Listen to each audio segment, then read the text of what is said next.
if production would be so nice to give it to us so that we can go through the games that we are going to be watching today. We're going to have Passion UA versus HYDRA, Nightpulse, NAVI Junior. You and me are going to be on those two, and then our wonderful colleagues will be taking over for the upper bracket, Avalus versus Mouse and 1W versus DMS. I would say, Bowie, that our two series are pretty straightforward and have clear favorites. I don't know if you feel the same way. I agree. I think HYDRA should be the favorites for this one. I was surprised when I noticed that Nightpulse actually got knocked down, right? Usually they are not a lower bracket team, but, you know, they did play against Avalus, a team that has been making some waves. So, yeah, I would say NAVI Junior should definitely be, I guess they're not the favorites. That's what I mean. Yeah, they're definitely going to be most likely smacked. But you never know. You never know. Dota is a weird and interesting game. You can come up with a solution even overnight. Doesn't happen that often like nowadays. Midas, right? Maybe you just get a Midas and things could be different. Bowie, I know that you're a bug exploiter. How much MMR did you raise? Is it not for the stream? No. I refuse. I have not played a single game in the last 4 days. Well, the last 2 days because I couldn't. I was very busy. But I just refuse, man. I just refuse. You know, one thing is an actual fun, little, weird, quirky bug. And the other is I'm just AFK dropping my Midas while I get money. I'm honestly baffled that this was not fixed or properly fixed, right? Because they dropped one fix, but there's still another way to do it.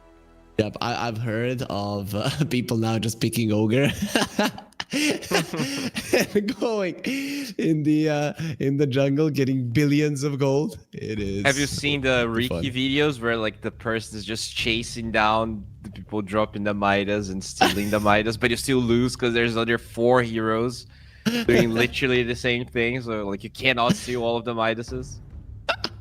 I haven't, but that is hella funny. Let's focus on Passion UA versus HYDRA, right? And the players that are playing for these two teams. We will have, this is Passion UA first, Yoai, Nietzsche, Babodi, Fernandes, and Flacco. Babodi, this is how Rob started calling him, and now I cannot stop. So how do you feel about these newish Eastern European players? I mean, am I wrong, or is there any of these players played for Dragons in the past? I think they have. Especially literally the old Dragons? No, not necessarily, right? They're all Ukrainian, but it is... Okay, it's slightly different. Yeah, regardless, I think they've been... Yeah, they're not the same players. Yeah, none of them. They've been surprising me. You know, I've seen some of the results recently, even in some qualifiers, and I think they're pretty decent. It's just that somehow HYDRA's lineup to me looks a bit more impressive. I think that every single HYDRA lineup has never been like close from actually breaking into the big tournaments, but they've been very solid. And I think, you know, this is still true right now. But yeah, I think Passion could maybe surprise.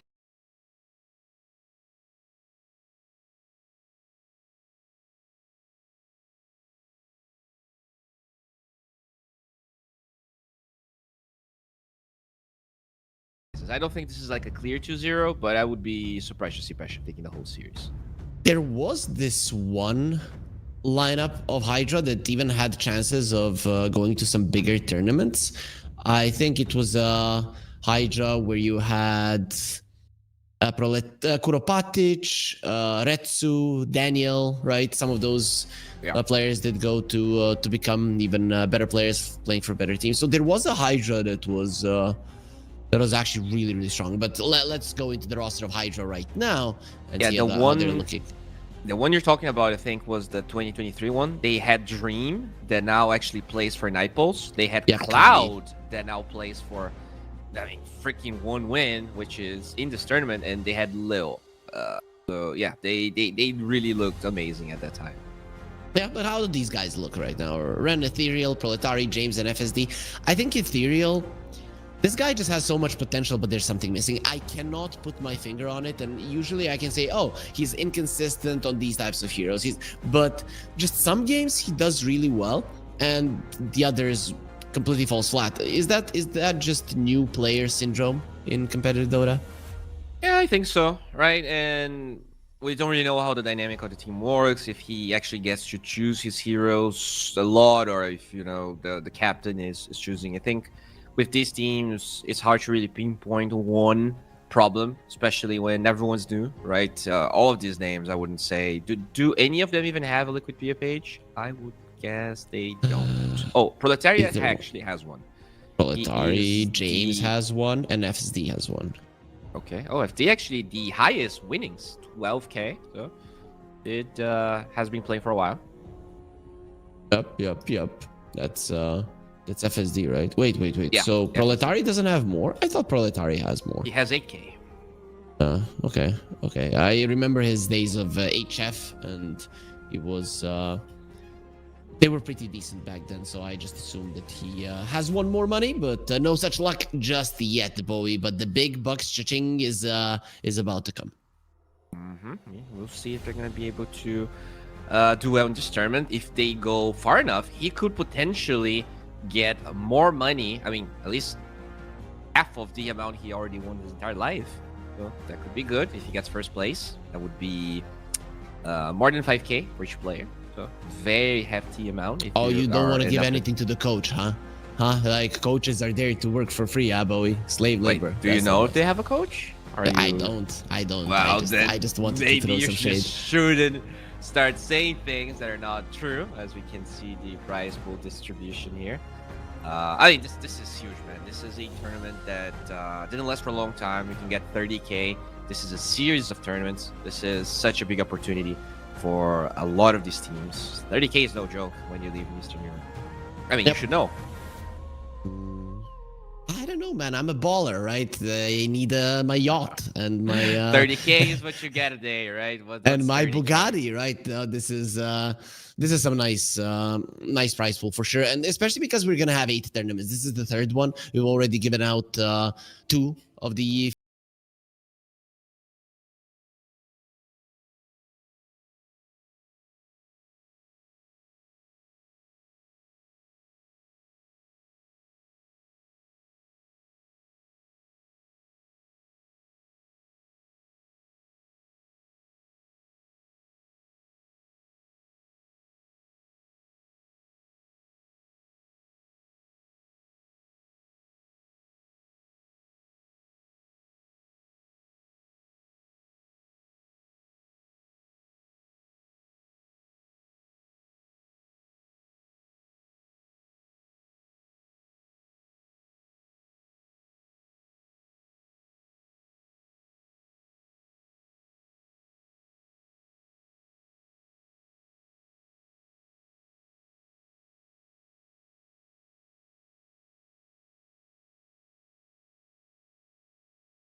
take 10 minutes, Passion UA. They were faster than their own predictions, Bowie. We've got some speedy people here ready to play Dota. Are you ready to cast Dota, though? Of course I am, and I've heard we had a draft going, so it should not be a problem at all. As I'm interested to see how these drafts are gonna go. We did cast some finals recently, so I think we're pretty updated with what's going on. Nothing crazy. Okay, Omni-Knight bullshit, not open any longer. I mean, as soon as you see the Shadow Demon ban, you just have to get rid of the Omni, right? Yeah, I mean, can force a lot of things here. Can get the Lina, can get the Wind Ranger, can get the Mirana. Let's see. Oh, they get this Sven. Interesting. Zen. People here are not. I think it's a little bit of a different drafting approach than in Tier 1 Dota. Tier 1 Dota has a weird drafting approach when you compare it to Tier 2 Dota. So they tend to be a bit more, let's say, going for comfort picks here rather than playing everything. Mm.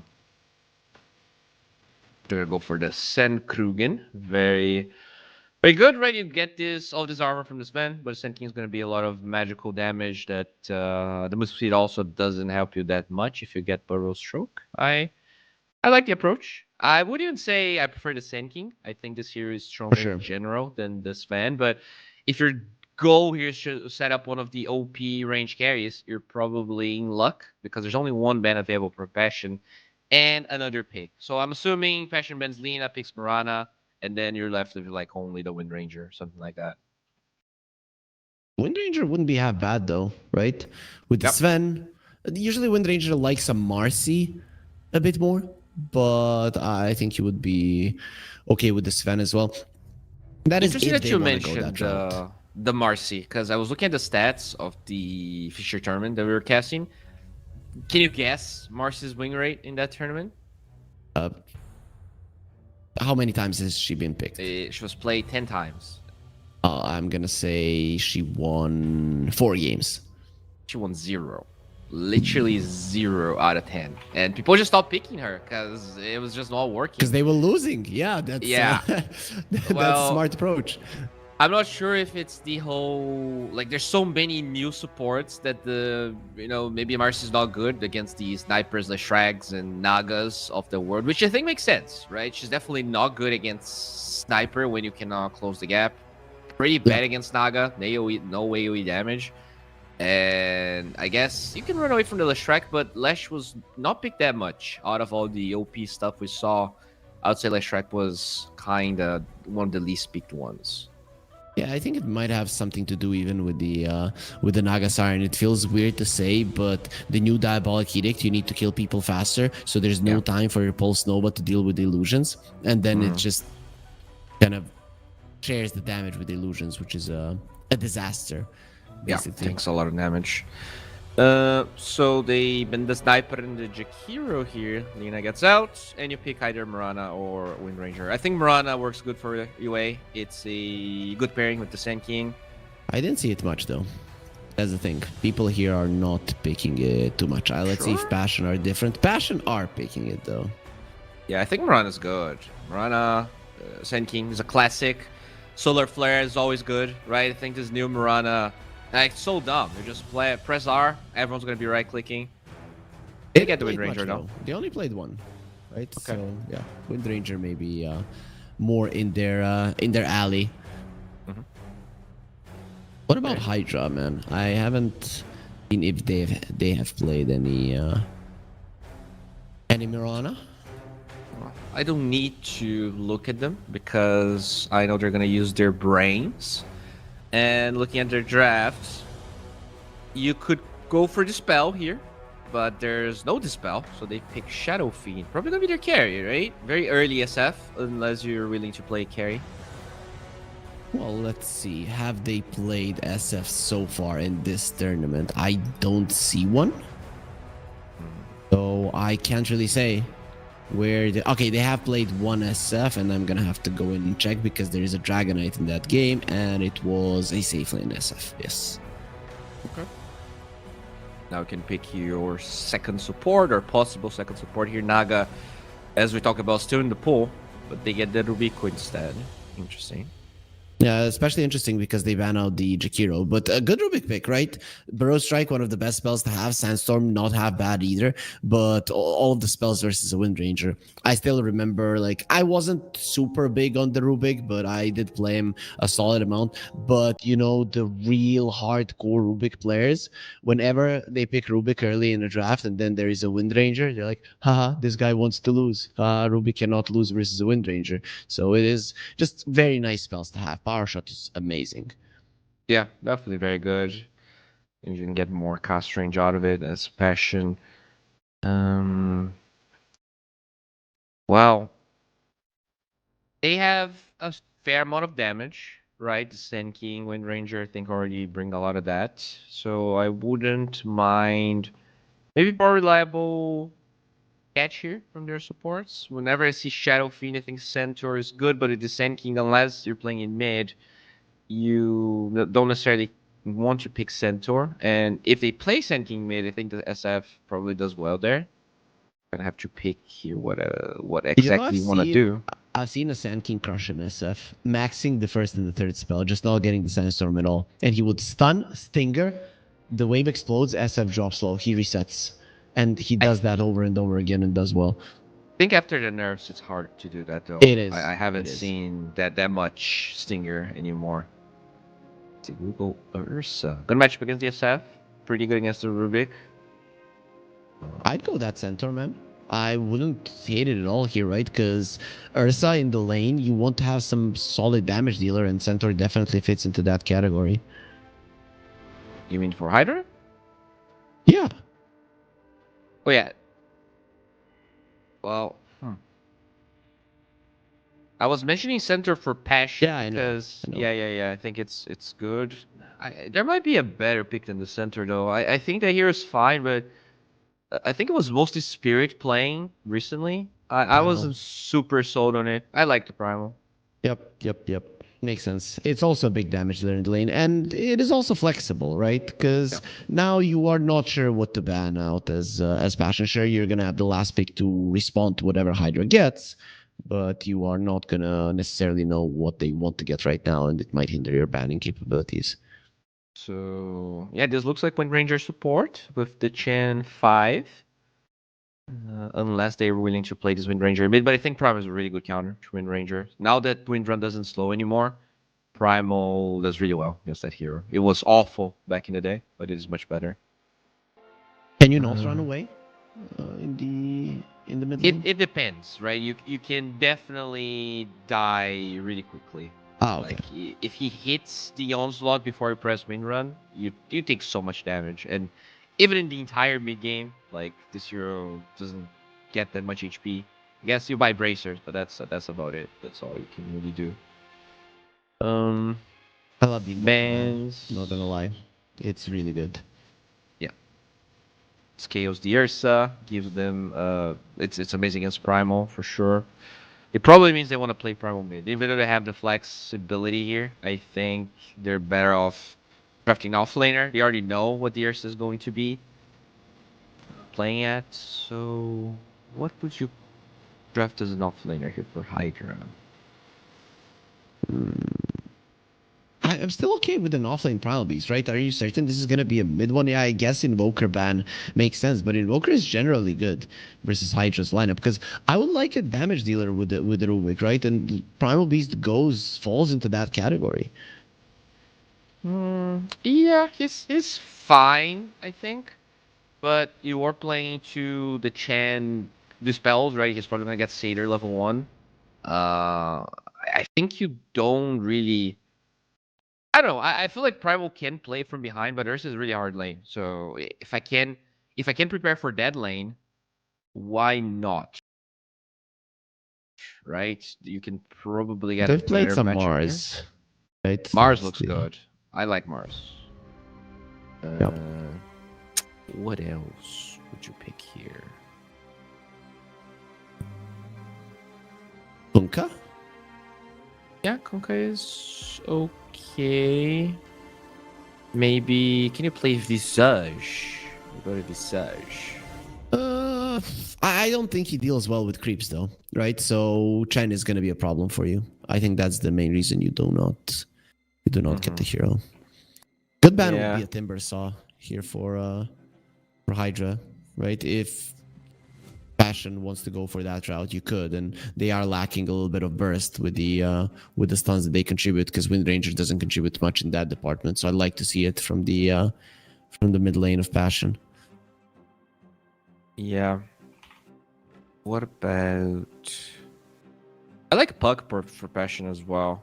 I think it would give the Koi was really annoying. Silence really annoying the Primal. Like, he totally shuts down the early game, especially nowadays. We're seeing a lot of Primals with auras, but they're gonna take away the Monkey King. Okay. Pretty much from the bans, like, we can expect a mid Primal. Yeah, it's very possible. It's very possible. And now they can play whatever offlaner they see fit here.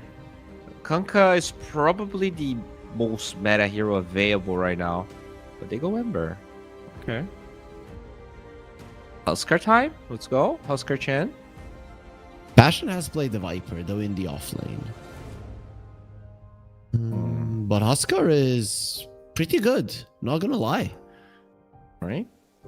Do they play a Huskar, though? We never know that. That's the thing. I don't see a single one on their side. Yeah. I mean, it feels so good, though. Such a juicier Huskar game. I guess you can play Viper, too. It's not bad. Kind of the same deal, but I think Huskar is a better pick right now. They got it. There we go. Oh, my God. There we go. It's gonna be the Ethereal Ember. We're gonna be watching that mid lane, bro, because that's all that matters. It's gonna be fun watching this one. I don't even think they have a lot of Huskar answers. Nope, nope.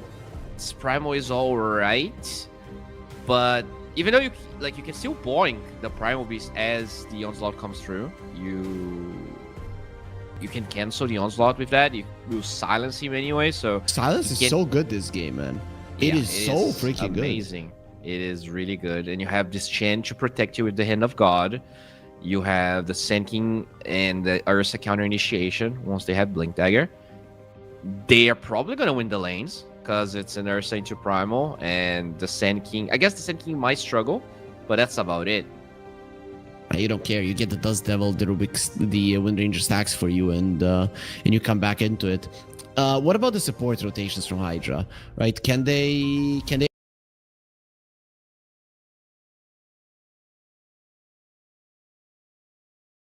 Bit of a game he has, which remains to be seen, because he is not an easy lane. This Primal Beast, not necessarily, like, he doesn't deal that well with the chain creeps, and I don't think he does that well against Ursa either. So. Yeah, Passion. I don't know. This Ember pick seems very underwhelming. I know this year is broken, and this has been probably one of the best Ember patches of all time, probably. But it's still a Huskar, and yeah, we'll see if Nish plays well. I don't know what you do here as Ethereal. It's not going to be an easy game for him. I don't know what you do as Hydra, not gonna lie. If Hydra win this game, I think Passion have no chance in 100 years to win a game versus them. I think this is as close as you get to an outdraft, right? Because your lanes are not gonna be superior. Your early mid game, you have no ways of killing the Huskar, no ways of pressuring the Ursa, no clear ways of pushing down towers. It's just you're gonna have to beat them with movement. That's it, right? Ember and the Primal Beast plus the Rubik are gonna have to be rotating around the map really well in the early mid game, and with the lanes that this Ember will have, it's not an easy thing to do. Yeah, and there's no enabling on the Ember either, even if he has a bad game, right? Sometimes you see like a Mirana plus Hoodwink support duo when you have an Ember, and it's like, sure, this Ember might get crushed, but as long as you have chains, you can set up kills and go for people. This game, like this Sven, what is it supposed to do? It's, yeah, we'll see if Hydra can find a way, but our favorites here so far, they're going to have to sheer outplay. Because in terms of drafting, their draft looks so much harder to play. Yep, for sure. Though, you know, it all comes down to niche or Nietzsche, but I guess it's not Nietzsche. Like Nietzsche is But the philosopher, but sure. yeah, I know, but maybe he was referencing that when he was making his name. I would expect it to have the, the line like this, like in French, to tell us the E is pronounced. Either way, it does depend on how good he is with the Huskar. You being a Huskar player, you understand just how annoying Incendiary is even to play with because you get so low. Yeah, and they buffed the hell out of that spell. It was already good when they launched it. Now it has the same duration of the Burning Spears of the other facet. And yeah, I mean, just having all of these auras, we're not sure exactly how the Sand Key is going to build, but we know that the Chen will probably get Vlad's, will probably get some defensive items, a Solar Crest, and all of that combined onto the Huskar will make this game pretty hard, unless Hydra stomps the lanes. But as we already stated, not easy to do. Yeah, I don't know how you do it. And even if you do, everybody has a way to go back into the game. And you have no ways to take towers. I think that's the most important thing. Hydra, in the early mid game, they're going to need to create so much chaos. And I just don't see it, man. I'm maybe looking at this Primal Beast. I think there is something to say positively about that lane. It could work out for Hydra, but it could doesn't mean it will. Yeah, it's... I think especially the first levels is probably when you get an advantage there. If you get level 2 before Passion, you can maybe kill the Chen. Ursa is is awful until level 4, I would say. It starts getting decent level 3. And that's probably when you can do very well there. Maybe your goal is even to like cut waves so that you get to level 4 reliably, and then you start to go for the Ursa kills. But I don't know. It does look a little bit grim, not gonna lie. Looks pretty bad. At the moment, one of the players from Passion UA is disconnected. That's why we're not getting into the game, and you can enjoy our lovely faces. We're not going to be sending it to any breaks now. And Niche is back, so hopefully we do get ourselves into the game, get this day underway, because we're already half an hour delayed. Bowie, this is unacceptable. I want Dota, and the G letter will be written in the chat. Okay, now Hydra needs 1 more minute. Right? You know, in the morning when you're getting woken up. Oh, I do. Not that I woken up recently, not at all. I've been awakened for 10 hours, as you know. Exactly. But I think Niche was probably thinking about things, right? That's what he's supposed to be doing. His name, at least. Okay, so Hydra says go. They will be doing it even faster than that 1 minute. And production, take us into the game. We want to see Dota. A morning without it is no morning at all. And there we are, Bowie. We are going to be enjoying ourselves in this game 1 of this best of 3 series. So are we definitely staying with Passion? Is that our final verdict? I would say so. I definitely like their draft. They have good Roche. They have good siege with the Huskar, which is something usually Ursa drafts actually like. But level 1 play here from Hydra. They really want to do something. Blood Grenade on FSD. Double raise. There's going to be a third one as well. Batik in some trouble. The Blood Grenade connects. He doesn't want to skill up his stun, and because of it, he'll die. He did go with the Stinger at the start, and that is going to be a first blood for Ethereal. Doesn't get much better than this. It's not going to offset that his lane is going to be awful, but it helps. Definitely helps. And even the Stinger level 1 seems very interesting, let's say. I have not seen this spell that much level 1, especially if you're going to an Ursa lane. So not only the Ember gets a really good start, but... Oh, sorry?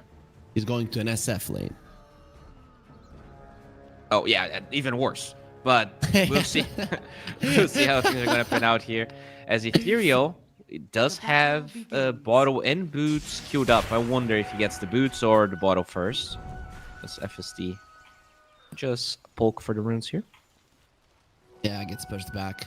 So what's it gonna be? 2 for 2. Yep, not much of a surprise there. Batik did manage to get himself towards the rune after his untimely death.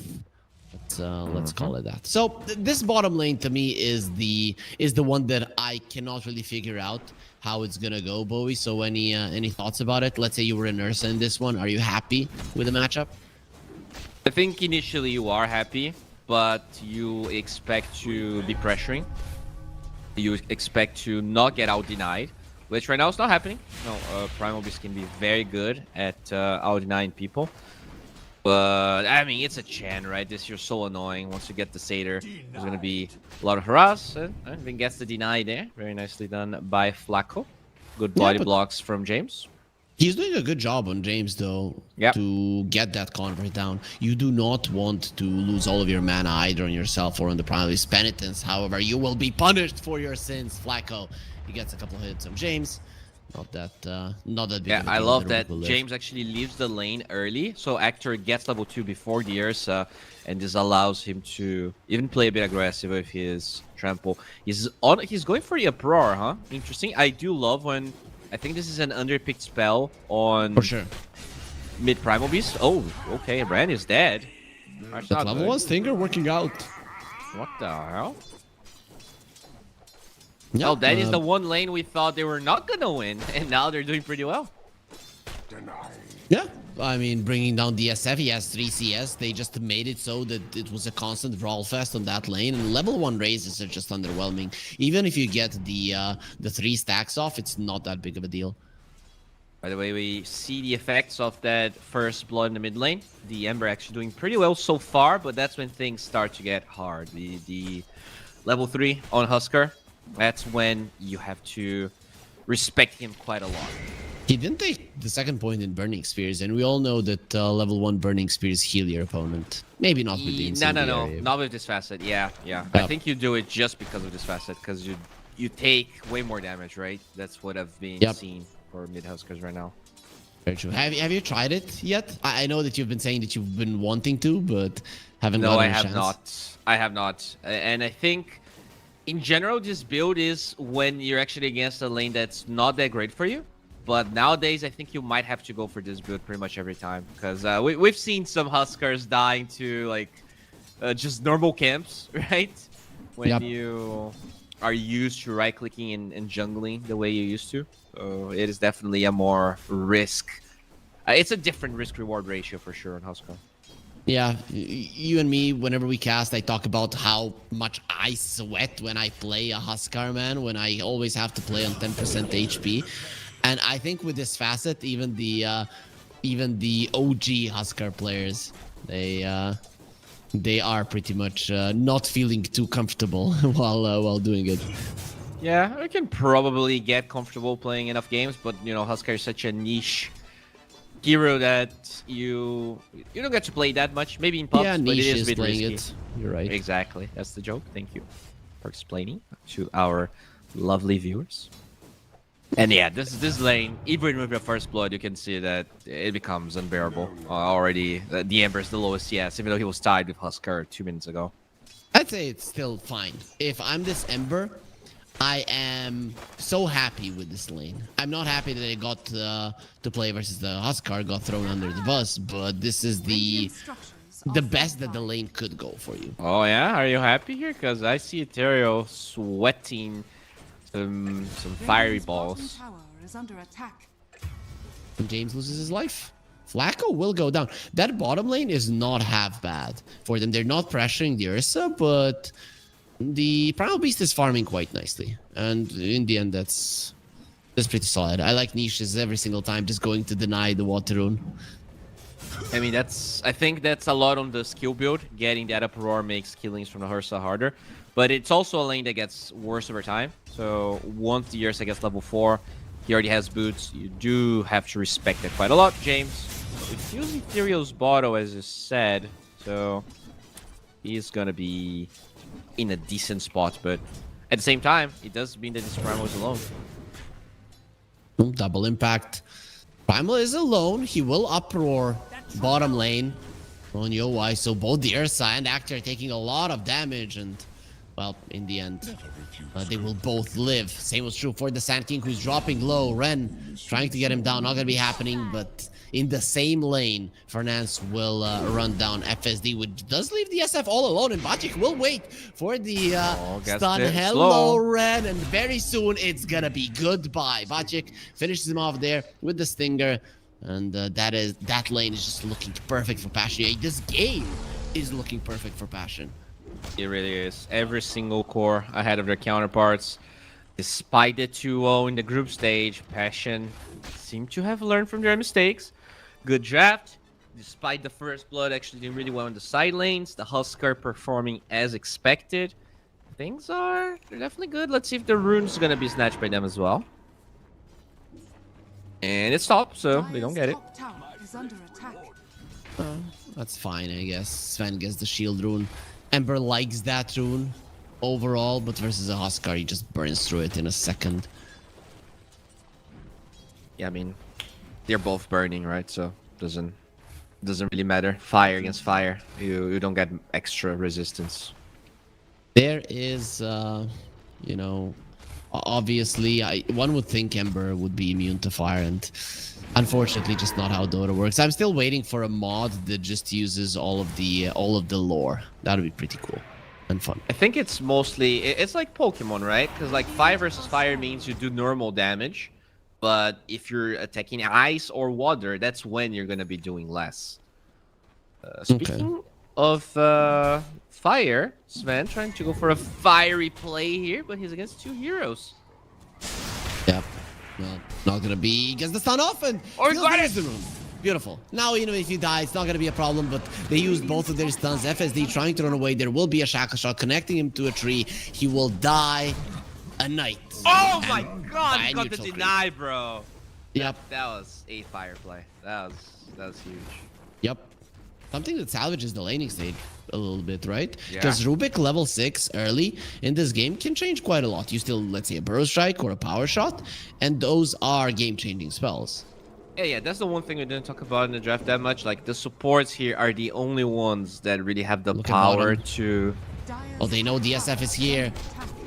Ren. This is so bad. He needs to get his ulti off, and will be able to. Now, with the Proud Beast going in, Yowai in a lot of trouble, uses the Fairy Fire, no chance in hell to survive through the damage coming out from HYDRA, and this is what their lineup needed to do for Nance. Hiding in the trees, they know he can't get out. They're just gonna be checking every little corner until they find a little Wind Ranger. Uses the 6 Wind Run away.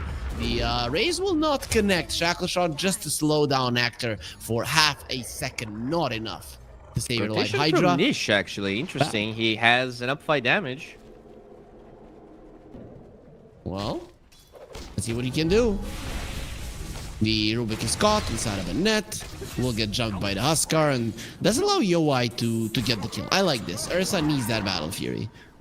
Yeah, interesting rotation. A bit awkward from Niche. He walked a lot. I thought he was going to be pressuring the mid-tier 1 as he saw so many heroes going for those plays. But, you know, at least he allows his team to make sure they're going to get that kill. And his armlet is now complete, so timings are still hitting pretty hard in Passion. Yep, but HYDRA did manage to salvage a little bit of the laning stage. How happy are they, right? Is HYDRA now feeling a better than when the game started? I mean, considering the draft, they're definitely happy. By the way, a little bit of a mistake here from Passion. They warded the camp close to the mid-tier 1, and now it's blocked. I think they wanted to get vision, but they didn't really get the right position there. Huskar definitely not happy with that. Ursa smashed into the ground. The onslaught, he does pop his ulti. Lift up just for a very brief period of time. Will get healed up by the Divine Favor. Still, without your ulti, staying in this lane is not easy. And I think that's what HYDRA were gunning for. And, well, they made it work. Meanwhile, top lane, Sven dropping low, but he's gonna be going on the aggressive because they have Ethereal in the vicinity. He's gonna get slowed down by the power shot. Another Sleight of Fist, not gonna be enough. He needed a double impact on the Sand King and won't be able to get it. Another rotation from Niche. He walks bottom, doesn't really get to do much, and I think that's the problem this game. The Sand King needs the triangle to farm. And Huskar is not a rotating hero. This hero he wants to win the laning stage and farm towards a big item timing. which this game is Blink Dagger. I guess he wants to use his, oh, that could be a dead Ursa. As soon as they see the Huskar TP, will be running away. He wants to jump this Primal Beast, and no range for the life break. Lift up from the Rubik, tossing him away. No stuns, only slows from the creeps. And the Rubik lives. Bachik dropping low, but with the Dust Devil, it's just so easy to farm the Ancients. This CP has been very underwhelming from the Huskar. You know, he's still okay network, but I think he could have like 6k network right now. And this is making sure that the Ember and the Huskar are going to equalize. In fact, they're going to be doing Meteor 1 tower damage. I don't know. This is not working out as well as it should for them. Not working out at all at the moment. Passion are only 1k gold ahead, and with the laning stage they've had, you would want that to be higher. You would want to have taken some tower, which is not happening. Meanwhile, they will find Fernandes. He doesn't have a wind run for quite some time. They have a lot of wand charges, so we'll be surviving a bit longer. Flacco rotates as well. Hand of God has been utilized. That should be enough to save their lives. Blink Dagger first item on Huskar, huh? This is gonna be interesting. And now I'm assuming you need more points of your inner fire. So we'll see how this is gonna pan out. He still hasn't bought it, right? He just has an idea that that's something he'd want to do. I think Passion UA are not playing this properly, right? Because in this game, I think farm, and you just win the game. Yeah, farm, get Roche, win the game.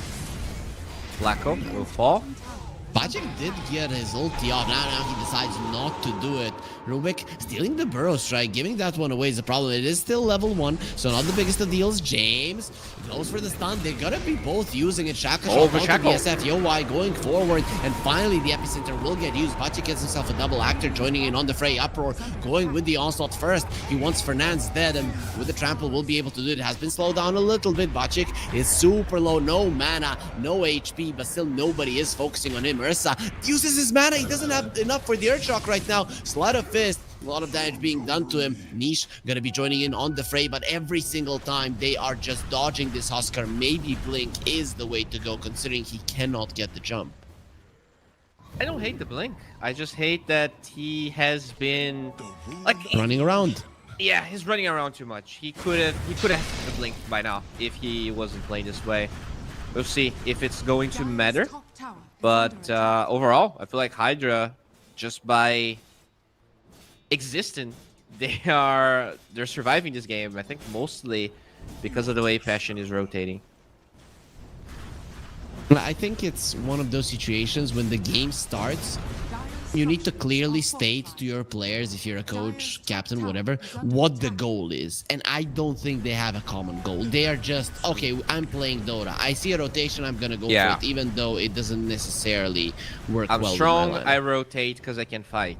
But you can also fight much better in about 700 gold, which, you know, he hasn't died, but it's a lot of wasted opportunity, just like bottom, as they find this Ursa and HYDRA just showcasing why they got that 2-0 here. Just outmaneuvering the entirety of Passion. It is going to be a tier 1 dead, so they will be opening up the map for themselves. With this tower taken out, you have better ways of rotating towards the mid lane and then possibly killing the Huskar. This in itself is going to be scary for Passion, because the first time this Huskar dies, it is a problem. Yeah, and look at HYDRA. They blocked the Ancients there with a sentry, so Huskar won't be farming that one. But the big timing that they did hit is the pipe on Sand King. He's still gigantic, only 1 death on Batiuk. So this pipe will definitely make the next fights harder for HYDRA here once the Blink Dagger is available for Niche, which will be after this wave. Yep, he'll have it. He does bite. Maelstrom already on the Ember. Would you have expected an Ember to be just 200 gold behind the Huskar? I definitely wouldn't be expecting that. Yeah, I would not. I would definitely not. But, you know, first blood, a lot of, you know, this Meteor on tower being this high HP, it just baffles me so much when you have a matchup like this. Yep, especially you know, because he got too Ethereal far has been because rotating. The towers didn't fall. Yeah, exactly. Okay, he dodges the silence. Oh my god, this is a disaster. At least you'll get the tower. It looks like it. Ethereal.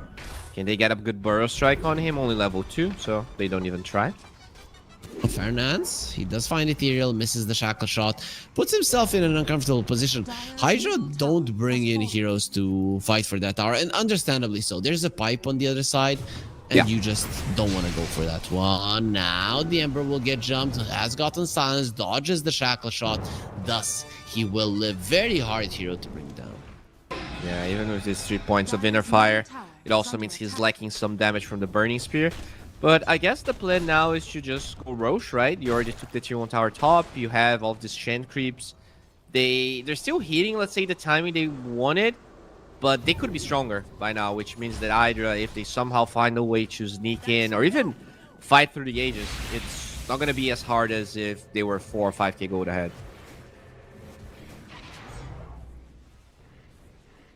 So we'll see if they will poke on that Roche. With the Ember finding a haste rune, I would say HYDRA have chances of defending it. The question is, can you get there in time? Yeah. They're gonna get the mid tier 1 tower, which is a fair enough trade. I think so far this first age just doesn't seem to matter as much, right? There's not a significant lead on Bastion that. Are they? Wow, is this gonna be fast enough? I don't think he will. I really don't think he will. But they're gonna get a Sand King. Yeah, that is a great way to start on the fight. Now the rest of them just have to run away. Without Bachuk, you do not have your pipe. TP out as the Roche bashes him. Oh, okay. He does delay it, and Sven doesn't want to enter the pit. Going behind, expecting that blink to happen. And that was a second away from being caught. Imagine the Huskar loses his life and the egg is there. It is a clear disaster, but here at least it's fine-ish. Yeah, it's definitely gonna be okay. As Huskar gets his tier 2 neutral, which is gonna be Vampire Fangs. Very good for a game like this. The Chen also has a Mac. You have the pipe on Sand King. Things are okay, but the goal lead being on the side of HYDRA definitely preoccupies me. When you even look at the win probability, it's actually 70% on their side, so our worries are not unfounded. Like, they definitely got to start getting some Ws. Yep, you lost your timings. You definitely lost your timings in Pashier, and you shouldn't have. Now going for a smoke. We'll see where it takes them. They have pretty good vision. And that does look like a dead Rubik with a burrow strike. A little bit too late. Steals the burrow strike yet again. No, it was the Sandstorm. Nice response this time around. Sand King.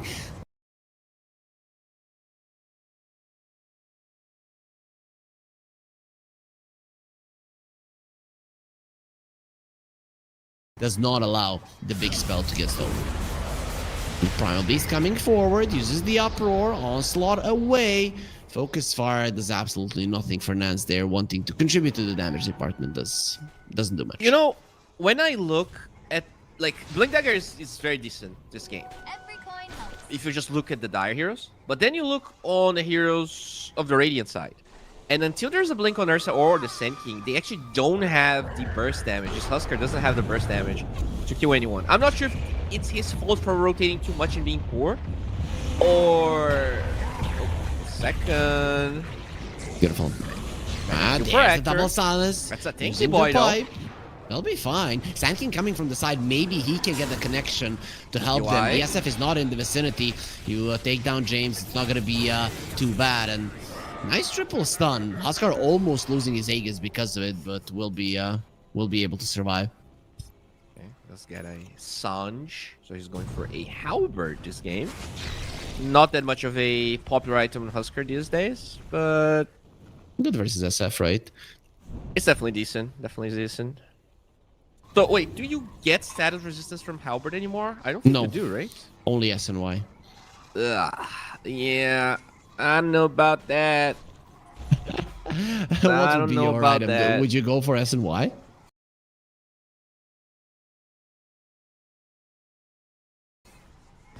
Dude, status resistance is so good on Huskar. I get it, you know, the evasion's... Like, the evasion is not that good this game. Like, let's be frank. It's only good against the ESF.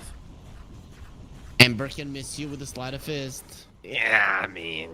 It's hitting for 120 damage. No, dude, he has 140 plus the 160. It's not bad, yo. Why?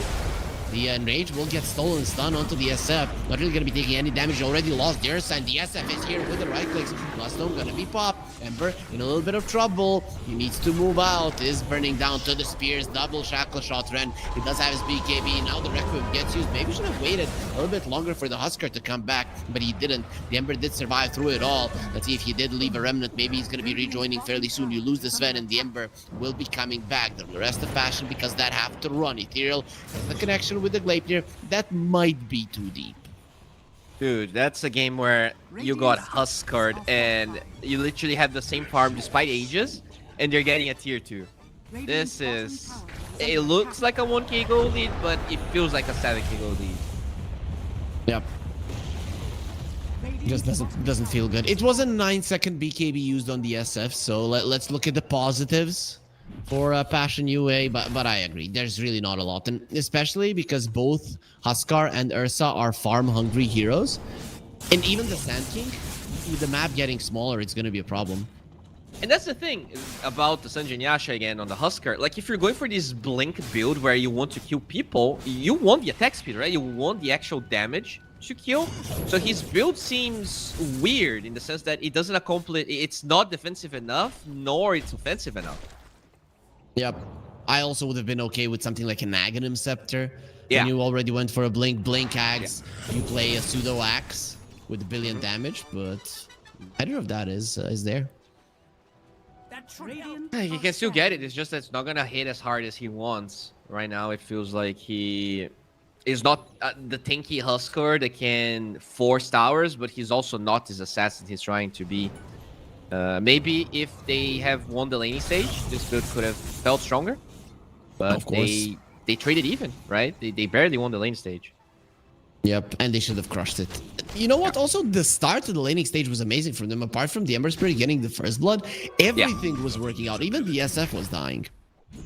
Exactly. 2 kills, I think, on the Sand King, which allowed this pipe to be done. And yes, that's also my problem. Like, if you're going for this pipe build, but the Husker is playing this assassin, it doesn't make any sense to me. I think you just want the Husker in front, hitting towers, and the Sand King will activate pipe whenever needed and counter-initiate with a blink, right? It's... Yep. Or might not even need the blink. Just stay behind him, and when they initiate, you jump in. That's your job. To stun around the Husker, basically. Well, still a 1k yellow lead, so things could still change. You have all these Husker and these Roche heroes on the side of Passion. Second Roche should still be relatively easy for them to take. They do it much faster than HYDRA. But I'm assuming that HYDRA is at a point where they can actually contest it now, and they're gonna smoke. Dude, Passion are gonna get kited so much. There is a Shivas on the Primal Beast. And he's gonna be fine. Alright. But what about Flacco? Well, somebody needs to die. Watch it. He wants to reveal the Blink Dagger. There's the epicenter, the double stun. Ursa goes in. A steal, but it is not going to be that big of one. Hand of God of James is keeping them alive, and the SF, he gets his ulti off. He stole a Hand of God. How did it happen? He's going to be coming forward. He doesn't have his Aegis any longer for the last 2 minutes. They will finish him off. No problem. The right clicks are more than enough, and you have taken down 2 cores, one of which is arguably the most important hero for Passion UA. That is the lowest net worth out of all of the cores. That fight started so well, but the Husker was just slightly late. If you could jump with the Sand King there, maybe you have enough damage. But as you said, that stolen Hand of God made so much difference here for HYDRA, and they're gonna get another tier 2, man. Oh, this is getting out of hand. Yeah, how do you play a Husker lineup without towers on your side? It's just impossible. You won't be able to get out on the map. It's gonna be as awkward as him walking in the laning stage trying to find kills. Whew. Yep, this is not good. Looks like they're out of Riz on the side of Passion. Very awkward indeed. Do you know what Riz is? It is your game with women. Is that true? No. Yeah, Riz is like your ability to flatter up girls or guys, I guess. It's just, if you have a lot of Riz, you know, you are a Chad, let's say. I do. Ursa has BKB, but nobody is super impressed with what he's doing, so not a lot of risk on him. The Oscar will get the silence off to get pulled in. Nice double shackle shot. This Wind Ranger has been making a difference, and Niche does jump forward, gets pushed closer to the SF, and we all know how hard this guy is. There will be a stun on Fernandes. No Wind Run for a second, does get it off. Trample will, however, do more than enough damage. Lacko next to the many. Dursa is the only friend that is alive, and the high ground misses will not be happening all that much for you to survive. This is looking pretty bad, not gonna lie. This game looks like it could be over in 10 minutes if it continues this way. So, like, you're relying on this pipe and the Huskar, and they're out fighting a pipe Sand King with a Huskar at this stage. I don't know how it's gonna get better. Also, SF is using the Feast of Souls. I haven't seen this for a very long time. People are always skipping it. It used to be 60, 70, 80, 90. Now it got buffed by 10 per level, which I still think is underwhelming for the 5 souls to give. But we finally get to see the spell used, which is nice. Yeah, I mean, he got the talent, right? I think we used to see a lot of the other one, even when you were playing right-click Shadow Fiend. But, yeah, so far, does look promising as they scout Roshan, and you just gotta take this R contest, especially. If you give away this Roshan, your momentum is gone. You're gonna be playing for, like, minute 50 or something. Yep.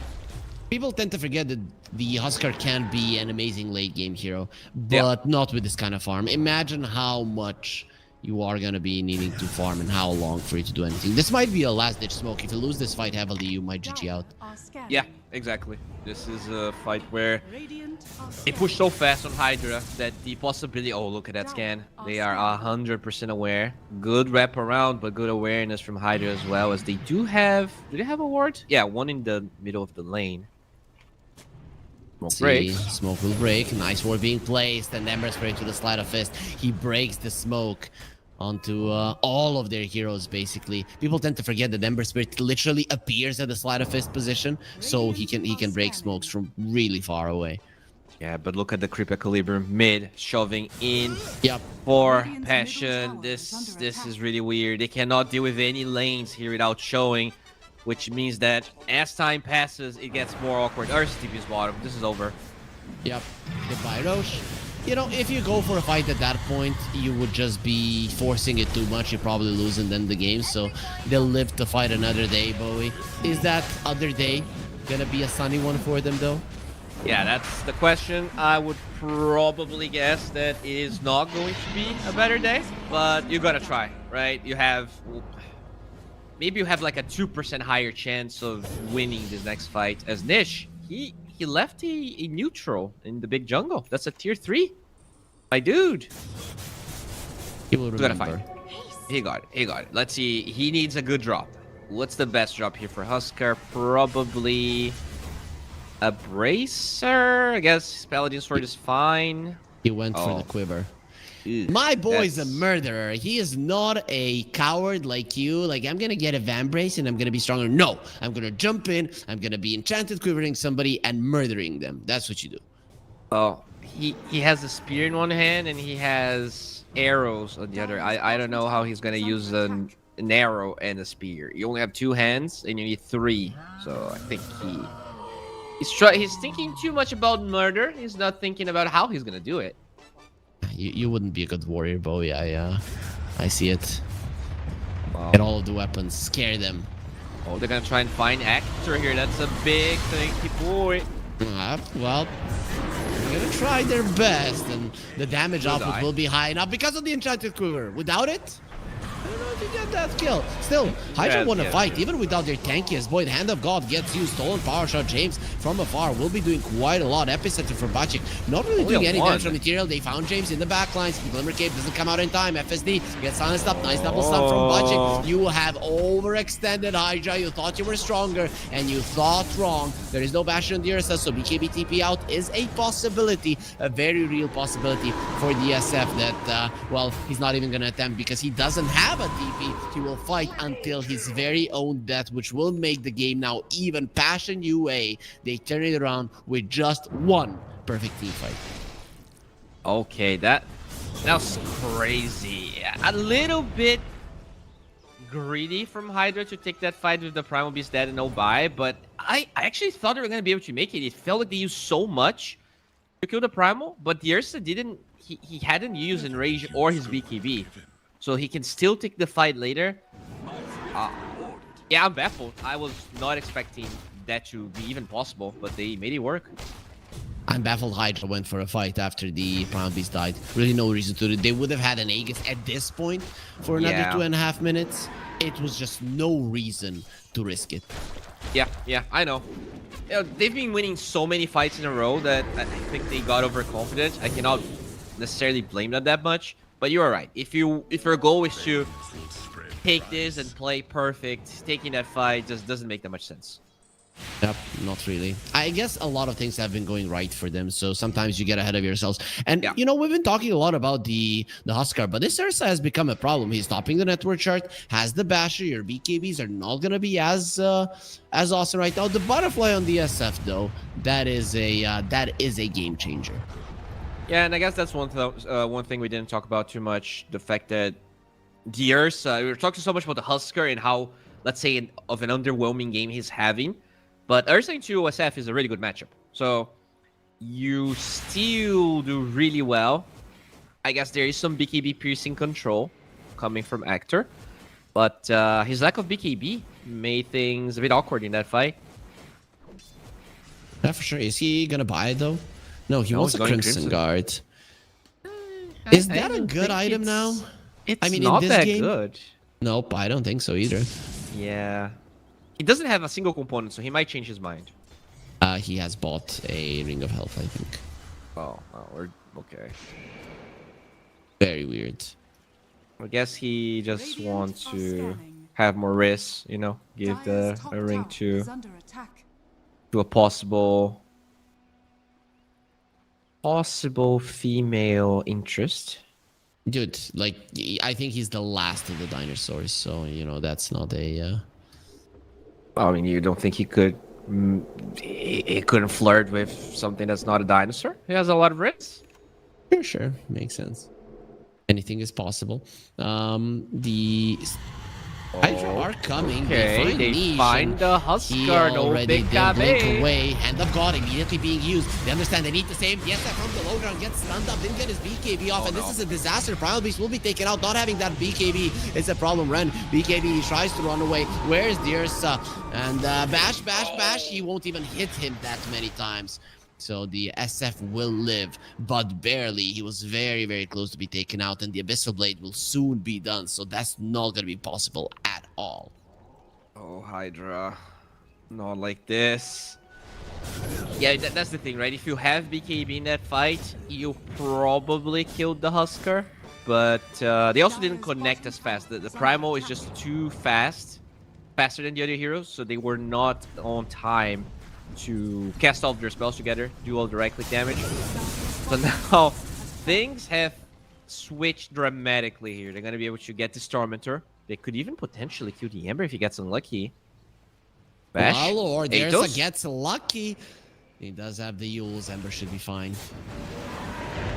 Wait, how did he even going forward? That's the Glade there. Paladin Sword? God damn, that was so much healing.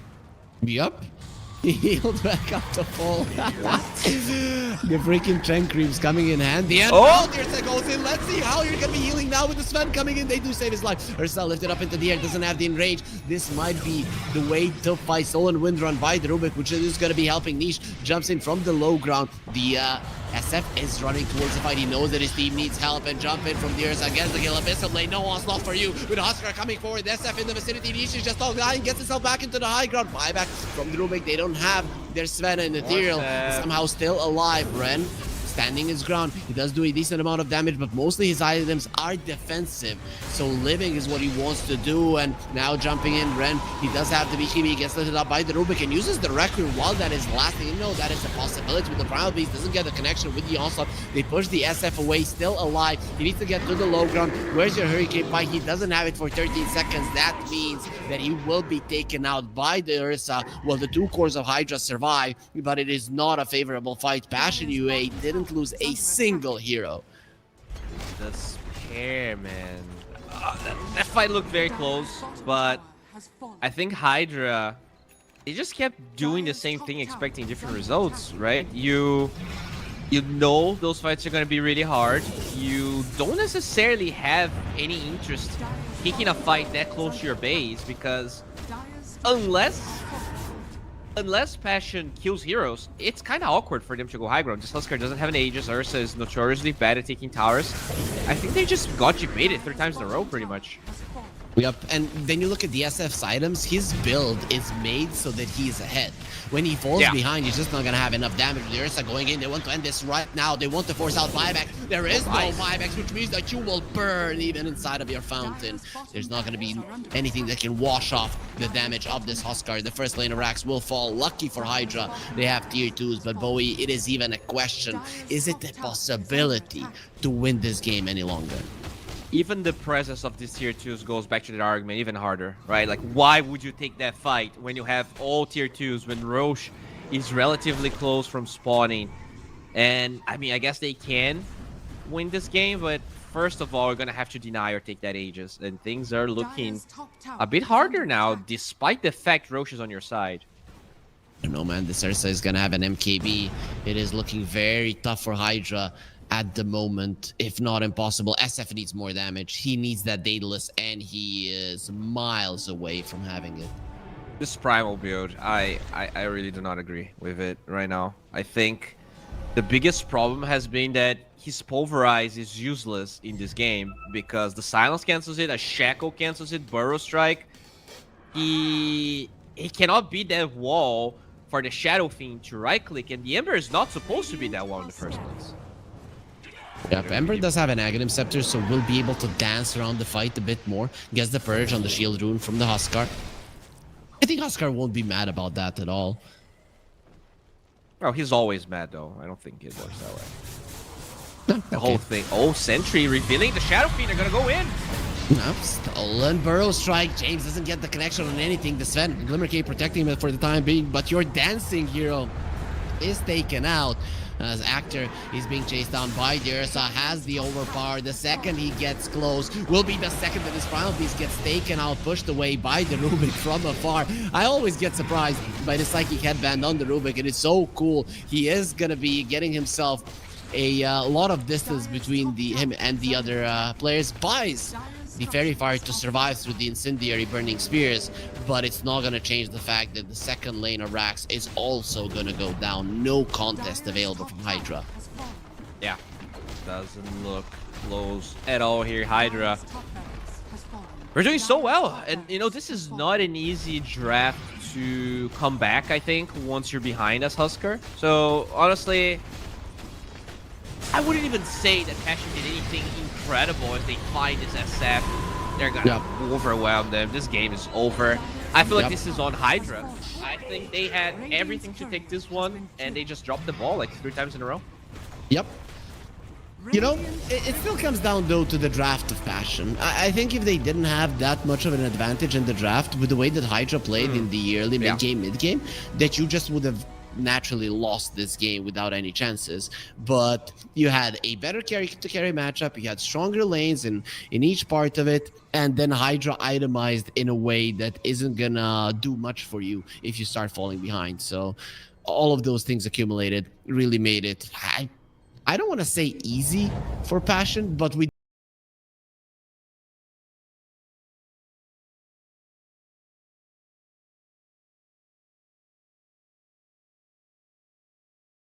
You were talking about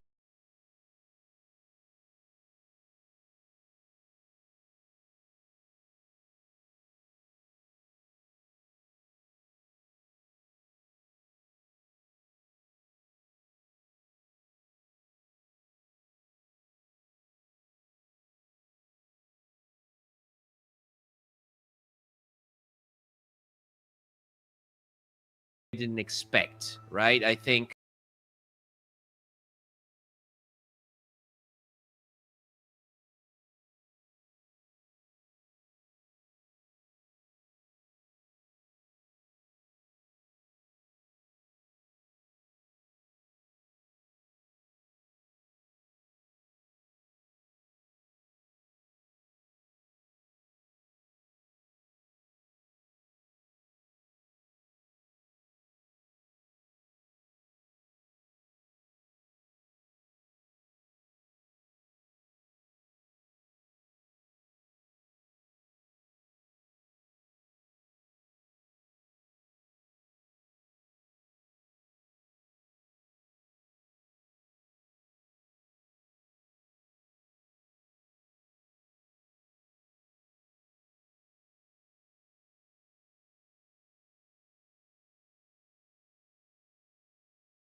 changed. It wasn't before that, right? So, plus his auras kind of kept them in it for quite some time. And Passion UA, they get a Shadow Demon. I'm already scared for Hydra because I have seen this hero succeed so many times. And when you look at the heroes, the good heroes that are available here, Wind Ranger looks pretty bad, and it doesn't feel like Hydra are willing to play that as a carry anyway, so maybe that's even good. But, Yeah, I think Sniper. I like Sniper versus Shadow Demon. Just the extra night vision for me has been something that certain teams have been utilizing well recently to deal with the Shadow Demon. You just fight only during the nighttime. yeah, I don't hate it. I'm trying to think if there's anything else. Like, I guess Naga, but we haven't seen these two teams really care for it too much, right? Not really. It is a good hero versus the Shadow Demon. They go for the Sven. I guess once you get the Shard, your Warcry cannot be dispelled. I don't know though. If I'm judging from openings, Passion UA, I'd be happier with their pickup. For sure. We could even see it in the last game, right? The Hydra, despite all of the Warcry, this Sven hero doesn't do that much when you're behind. He's a very good hero when you're ahead, but you make a couple of mistakes, and yeah, I guess you can always draft around the physical damage as well. They had a fair amount of the Sand King and the Husker, so the Shadow Demon already brings a lot of magical damage into the mix here. We'll see how things are going to unfold as they do take the sniper we're talking about. Nicely done. Yep. I've been seeing this a lot, Bowie, that in tier 2 Dota, second pick just seems to be superior. Just that last pick has won so many games, and I cannot believe that these teams are allowing that to happen, right? Because,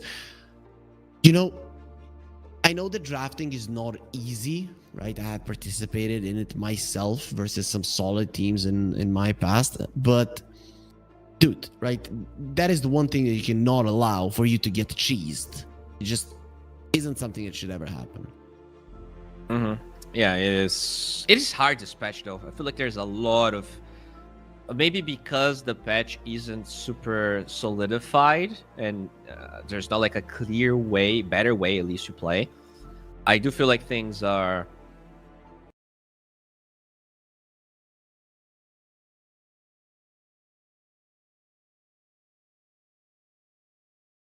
it's hard to really make sure no cheese goes through. And looking at Hydra, I can appreciate how they feel like they lost because of a mistake they made and not because of their draft. But I feel like nothing really stops Passion from getting that Ursa again. They have 18. They have the Shadow Demon that would be a counter to the Ursa. I don't know. I feel like Hydra, they aren't really thinking this through. Well, they go for the same thing. Let's see if Passion. I think the goal here is you draft more magical and you finish it off with 18 or so. To me, it looks very, very good. Yep, so you get maybe Wind Ranger again. Oh, they go Marana. Okay. I like it. It's decent magical, gives solar flare to your heroes. This is not a lot of looking at this Kanka, I don't think they're gonna go Ursa anymore though. I feel like might be Mirana carry. Yeah, that's true. Could be the case. I mean, you have 2 saves with a hero that isn't very survivable and deals 8 billion damage, so it makes sense to go for something like that. X, good setup for an arrow. Disruption, good setup for an arrow. I think Hydra needs a hero that can dodge this. I'm already thinking about a puck, but then I think about sending the Kunkka versus a puck in the mid lane, and that puck is not going to have a nice time. Yeah, I wouldn't even hate if them run support, because as you said, there's already so much setup that a very early centric Mirana rotation seems to have so much value, right? Whereas if you play carry Mirana, you lose a little bit of it, which, carry Mirana is so good right now that it might not matter. But I wouldn't hate seeing an actual carry here on 18, something that benefits from the Solar Flare as well. But maybe not that Ursa, because I think you're lacking that magical damage. Maybe you can get a carry that does a lot of magical. There's not a lot of those. Maybe. Elk's still a good matchup into SF. Gyro? Is Gyro a good matchup? I guess with the Mirana, anybody's a good matchup. True, true. Maybe even Luna. I guess both of those heroes don't really like being outranged, which is the case with an SF. You might want something that just runs into his face. Monkey King, man. Now when I see the Centaur, Monkey King just looks amazing. Especially you have an X, you have a Disruption. Those are really good ways to keep people in place for the Wukong's command to be set up. Yeah, they do have Warcry though, right? I wonder how. I think if you're going Monkey King, you might as well go Ursa. I think it is a better matchup overall because you do so much over. Yeah, it is a little bit harder. Maybe just play Mirana carry then, because Centaur is one of those heroes that can just allow everyone to congregate on you, and Leap does help against that. They don't have a lot of high cast range disables on HYDRA. Forgot how to speak. HYDRA, man. You have you watched Avengers? Need to know. I have not actually. I've watched the first one for like an hour and I got bored. I don't know. I'm not that much into Avengers. Don't be disappointed in me, bro. That it's so overrated. Like you know it's overrated. I know. No. I know it's overrated. But where is your inner child, right? Wanting to be a superhero. Dude, I'm a dead. Look at me. Looking in my eyes. I'm dead inside. I've played this game for way longer than I was a kid. You would be. Then it means that you need some purpose in life, like saving people, right? Sure. Is the clockwork saving people? Where are you going with this? No. I'm saying that if you say you're dead inside and all of that, and then you just become a hero, suddenly you are gonna be a feeling like the world needs you, and so on and so forth. No, but dude, clockwork is a good. It is a good hero in this one for sure. At best, I'm Batman here. I'm dead inside, but I'll try to save some people if I can, just like the clockwork could. Do you think we're ever gonna see that saving facet working? Like, how many times they have to buff that until it's good? I think they need to nerf the expanded armature. Yeah, maybe that's what you need. That's how it needs to be. It's not about the other one being bad and how much you're gonna buff it. It's just that the expanded armature is so disruptive. Disruptive in Dota is perfect.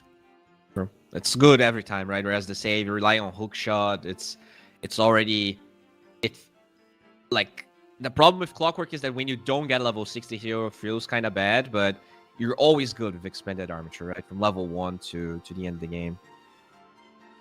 Yep. So the Invoker and the Wind Ranger being banned out. So they're still expecting a possibility of this being support Mirana. And there's the Luna that you mentioned. She might not feel too good being outranged, but they do go for it either way. I think the Kanda build makes potential. It so that the Luna doesn't care about it that exactly. much anymore. You're right. So Fishy Boy SF. Into the Kanka. Oh, it's a niche Mirana. Oh, okay. I mean, I like what Passion has here. It's a core Mirana. You have a lot of setup. The Luna has a decent lane. Slark is not a bad pick, but I feel like this hero is just so weird. Every time I think it's a good Slark game, it just doesn't deliver. It feels like you have to play twice remotely even to HYDRA. They're just stronger. Yeah, and I don't even think this is a good Slark game, right? Demonic Purge, X, into an arrow.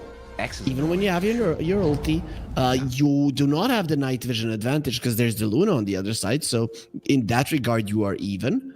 The vision advantage is even going to be on Passion because you have Mirana Arrow, you have the Kunkka Torrent, you have the Rocket Flare as well. I think Passion UA again got themselves a better draft. Yeah, I like the draft. Seems much easier to execute. HYDRA just forcing this Shadow Fiend. Wait, and now you have this like Slark Sven lane? Is that what they're actually gonna play? That lane looks ass. Yeah, Kunkka isn't that great of a lane versus it, right? 2 melee, right? And Shadow Demon. Yeah, you're screwed. Yeah. I think that's a really bad lane into what they have. Yeah, okay, but other lanes are not going to be as bad as they were for HYDRA in the previous one, right?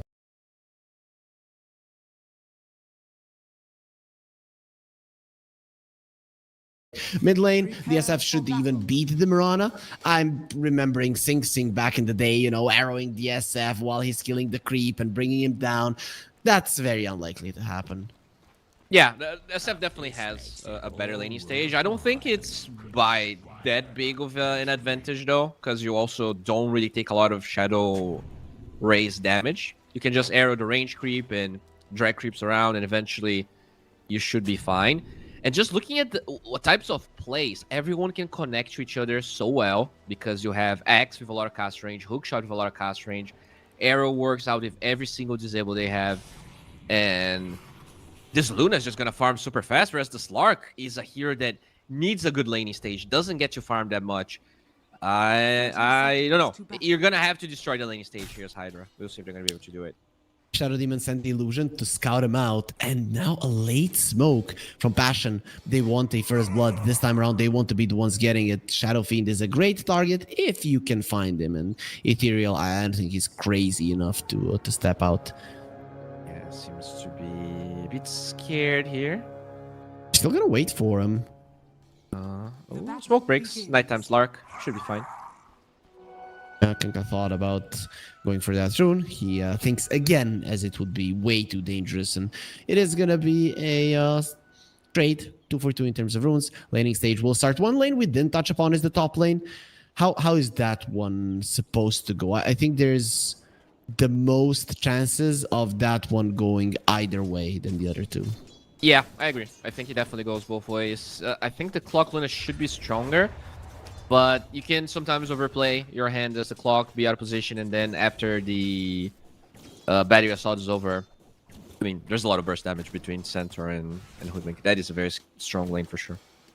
Oh, Niche played really well in the first wave, got all of the 4 CS and even forced the creeps into tower. When you're an SF, level 1 without any souls, it's so hard for you to CS underneath. Yeah, and you don't want to use your mana just to get right clicks in the tower, and that's why this Brana pick's so good, because he rarely gets the chance to raise for CS and do damage at the same time. And also using the arrow to farm the creeps in the jungle. He's gonna have maybe even 9 creeps after 2 waves. Seems impossible, but Niche making it happen. Yeah. Okay, 1 deny. Nicely done by Tyrio. Yep. So, this top lane, it is, I think that's the most interesting one. It comes down to what the Clockwork does, right? How well do you approach and how much James harasses him so that he cannot annoy the Centaur. They hit level 2 first, but Passion UA are in a good position not to die. Yeah, they realized what the Luna wanted to do there. Try to pressure, but no time to get the hoof stomp. So, still, a fine lane for Passion in pretty much every single place that I look. The Kanka actually has more CS than the Slark, and you know, it is a decent lane for the Slark. He's going to be poking Batu, but this double bracer offlaners, they rarely struggle, right? Yep, and Kanka is relatively fast, buys boots pretty early on, and he already did. So versus Slark, you're gonna be fine. Being able to outrun them is no issue whatsoever. And there it is, Fernand starting to be annoying with his Shadow Poison stacks. It's not like they have this like Grimstroke Slark lane, right, where maybe you could overpower the Kanka. It is an overall pretty weak lane. Yep, very bad. You can see that Fernand is starting to just right-click them and annoy them so much. And versus a Shadow Demon, you always have to refresh that because of the menace. I mean, look at mid, 19-0 for Nish, 20-0. He's absolutely demolishing Shadow Fiend. Yep, I think when you get more souls, it should get better, but this is too much of a difference already. I don't know if you can close that gap. Even if you do, it feels like a win for the Mirana already. This is a game where all you need is that early farm, not get trashed by the Shadow Fiend, so that your rotations are going to look good. And this is, I think, a playstyle, a hero that Nish is going to feel much more comfortable, right? We saw him like rotating too much on a hero like Huskar, but Mirana, especially in a game like this where there's so much setup, looks like if he played the same way, he will be way more successful. The one hero that is struggling, kinda, is the Luna. Not really getting as much CS here. I think they did a good job at keeping the Clockwork away. Now Luna is going to be taking a lot of damage. James getting gone on. Of course, Luna cannot really turn around when you're super low HP. The double edge could very easily kill you, but Clockwork starting to pack a punch.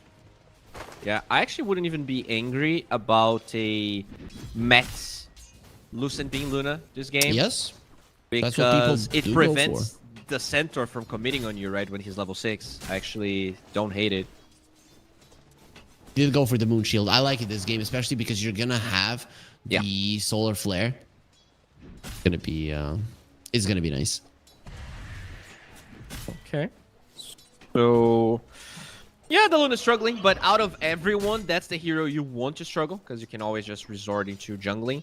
In terms of actually taking early towers, I wouldn't say Hydra is great at it, right? Slark is actually awful. Shadowfiend is alright, but he's the only hero that can take those early towers, and usually the first 10 minutes is just going to be farming. Not versus Akunka, though, right? Versus Akunka, he's awful as well. You're going to get X'd and die. You are a very squishy hero, especially when you put in the demonic purge and the arrow on top of it. Oh boy. Can Hydra bounce back? Feels like we're just talking over and over again about how the Hydra good it draft is. Yeah, like is.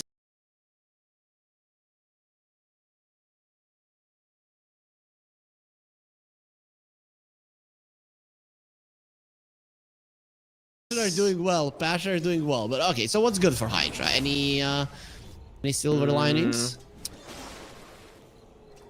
I think this is another game where the Shadow Fiend is quite enabled. You're gonna have this you're gonna have the Shadow Dance from the Slark, the Shard, Warcry, Stampede.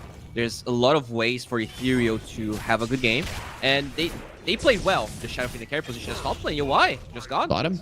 Yep, rotation from James. Big deal. It is nighttime, so Slark is going to have a bit of an easier time to be there. Also, there was a rotation from the Shadow Demon towards the mid lane. Fortunately for DSF, Ethereal does stay safe and will be fine. So, in the end, it is going to be Hydra that strike first, and they strike hard, where it does hurt a lot, but probably not the most at this moment. Yeah, as long as they deal the catapult wave, they don't lose an early tower, it still should be okay. But time for the runes here. FSD rotating. Who's gonna be the lucky one? Oh, it's the Brana. Gets invis. Mirana forgetting how it is to be an invisible hero. Just gets out of it immediately. Disruption. That's a late arrow. Ooh. Up. Okay, maybe not that many games on Mirana here. 4 stacks on the Sven, but he's a tanky boy. Should be alright. He was so dead. He was so dead and should have died. These are the types of kills that you really shouldn't be giving away. Rookie mistakes. Yeah, I mean, I guess not giving away, right? Because it was supposed to be a kill. But, unfortunate here. Is anyone going to steal a Wisdom Rune? Doesn't look like it. Looks like Batu can easily pick that one up. And, oh, maybe the clock is going. Oh, and you know why you could poke a little bit, be aggressive. The carrier I think is position. Yeah, East TP, but if he gets good cogs, this could them out. Yeah. Going with a battery assault. Stun. Wasn't early FSD. He's going to be getting the rune now. Flacco needs to be running out. James TPing in. Those cogs placed well. Centaur. Wrong move. He needs to go from the other side. He might be able to catch up onto him. And yeah, that is a Clockwork in trouble. Double edge, hoof stomp, a couple more hits, and Flacco will be losing his life. They want to give it to Actor. Just kill him! Okay, there's a double edge. There we go. Alright, so a couple of hiccups here from Passion. They don't really get to do everything they want, but the triangle looks very juicy. They have a couple of stacks. Looks like Fernand's going to be looking to get even more. I think the Luna or the Kunk are the ones that can farm this early. They're probably going to be farming it together at some point, right? I don't think any of them take it down super easily. That is true. Time for the runes here. Ethereal on the right side. Radiant's middle tower is under attack. James. Nice deny on the rune. Arrow coming in. This time around on point, and with a double star storm, only 1 star will be enough for them to bring down James and finally get themselves on the board. It has been 8 minutes, and Passion UA finally get themselves a kill. A little bit slow, but fine.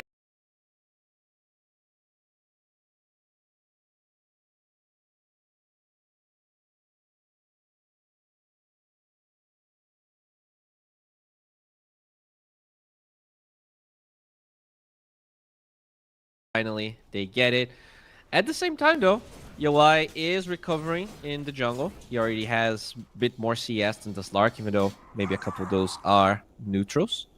But, you know, that's just what the Luna does. We'll be able to farm very fast. There's But the Stimpy, center though. got so much from the lane. I didn't expect this to go this badly for the Luna. Those 2 kills really coming in handy, especially the first blood. Yeah, for sure. Actor now playing super confident. Even got Tranquil boots. We don't actually... Oh, we didn't talk about this. He ended up going for Counter-Strike. Yep. I've seen it a couple times now. The Huh. damage output is quite insane. That is why he was able to bring down the Luna. Interesting. Okay. People have started buying boots on Centaur anyways, even through the horsepower. It's just not what it used to be. So I guess if you're buying boots anyways, then just crush them. All right. Okay. We'll see how this is gonna pan out. This is my first one. I haven't seen anyone pick a different facet on Centaur for a while, but it looks interesting. I would say that getting this extra damage looks pretty good when you have Luna, when you have the Mirana. Like, if the Centaur gets one double edge as he's dying, like, it could be so much damage. Smoke. Blink SF is done, right? Ooh. You want to bring down the Luna. She's pretty deep in her own jungle, but seems that she'll be moving on to the left. Oh, they're gonna find him. Smoke breaks. Oh, you're in the worst position. Good enough. 1, 2, third raise. There it is. TP from the Shadow Demon. Way too late. Yeah, hard to save her. Even if the Bracer, Raindrops, and Strength Treads, and the Seeds of Serenity, it's so much damage.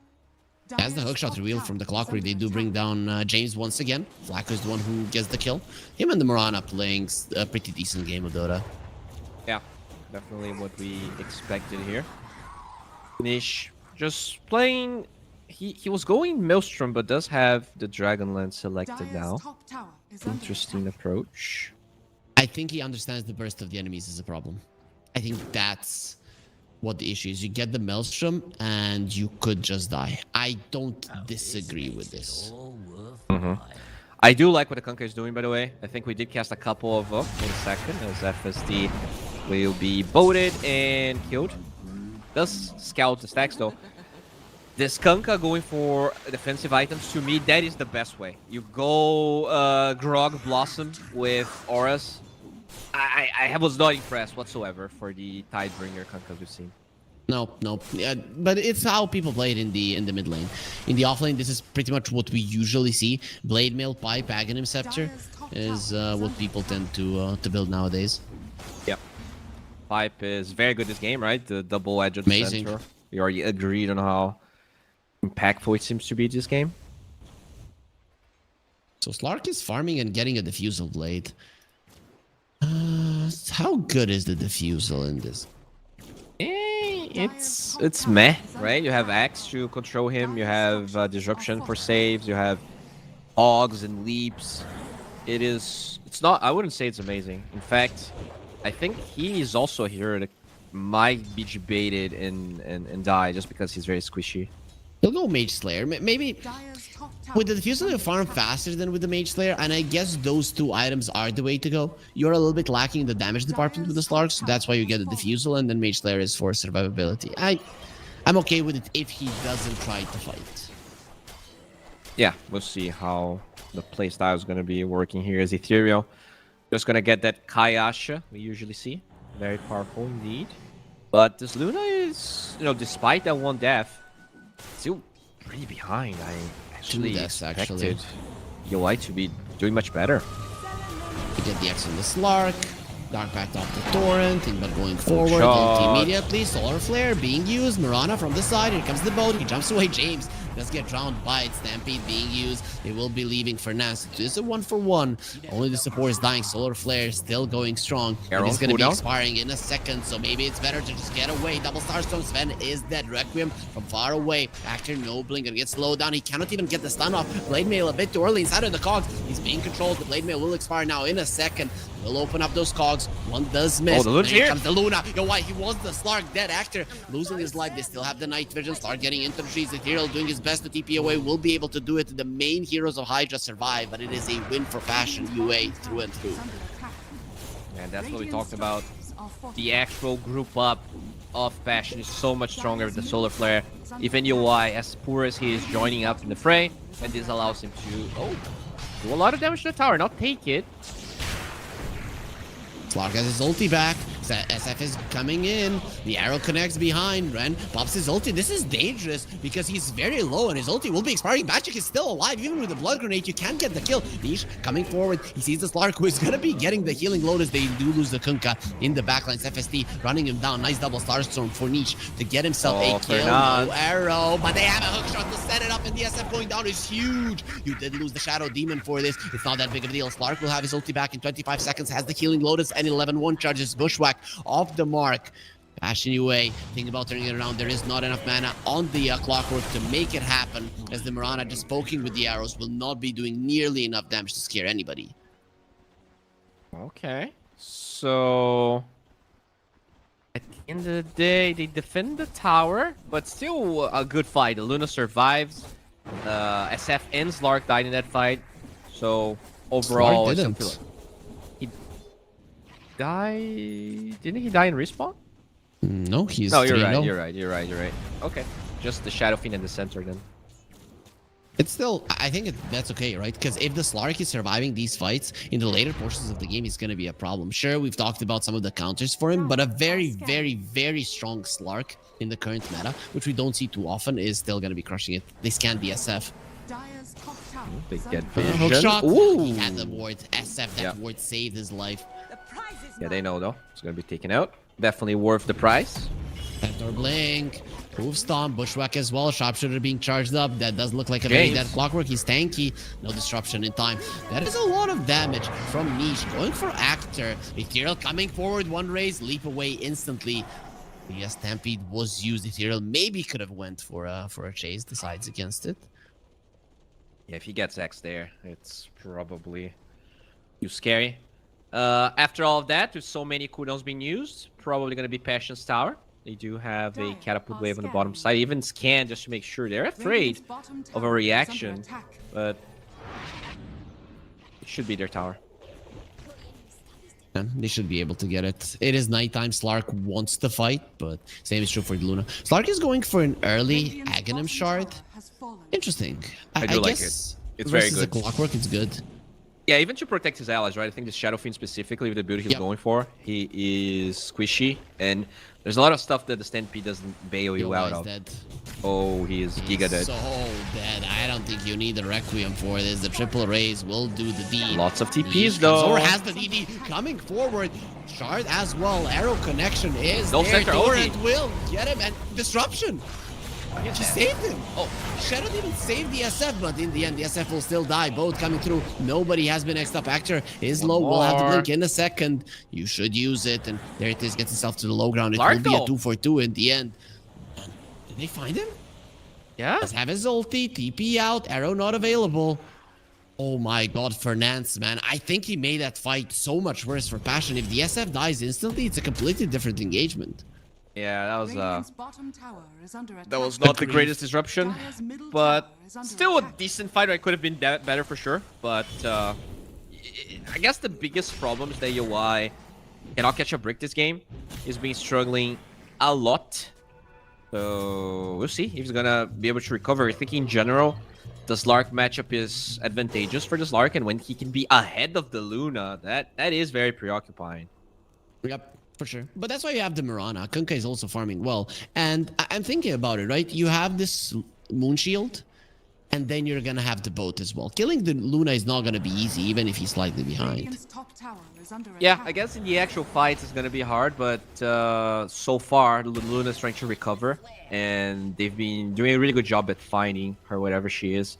But the Shivas on this Lark, on the Kunkka, I think is going to be good against this Lark, right? Because a lot of that extra region that he is relying on will be nullified. Speaking of him, shot on the Slark, goes for the ulti, jumps away. Cogs slow you down, but I guess you force the Shadow Dance, but pretty low cooldown. Cooldown, yep. Yeah. Really care. Can they force this mid tower out of that? I guess you can force a glyph. Radiant's middle tower is under attack. Oh, let's see. Niche is doing his best to do it. Doesn't have that Maelstrom just yet. Very close to it, however. There is a Mage Layer on Ren, so a bit harder to bring down.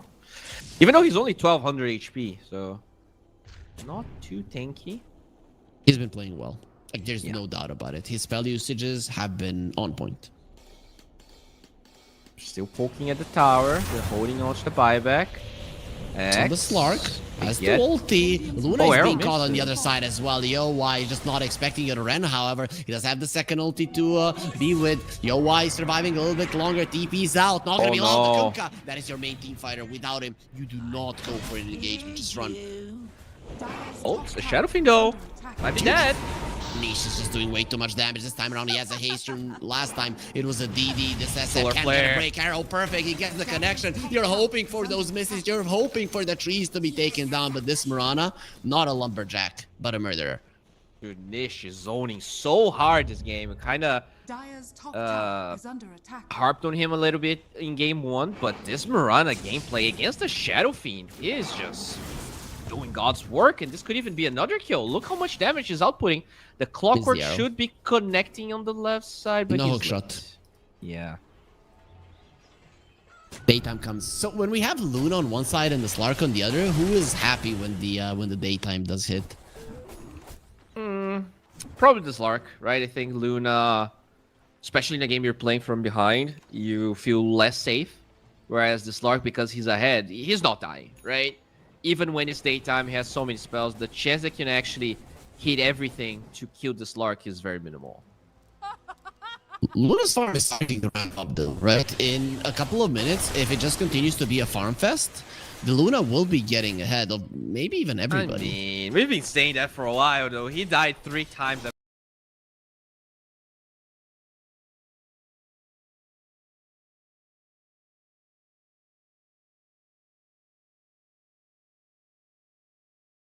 Ever since the lane stage broke. He's like barely ahead of the Shadow Fiend. 80 rune Mirana. This Mirana has been getting so lucky with the runes. Yeah. Sven? Oh. FSD in the mid lane got demonically purged, and he is gonna have his soul purged from the body by the Mirana. Fernance gets the kill with the demonic purge kicking in at the end.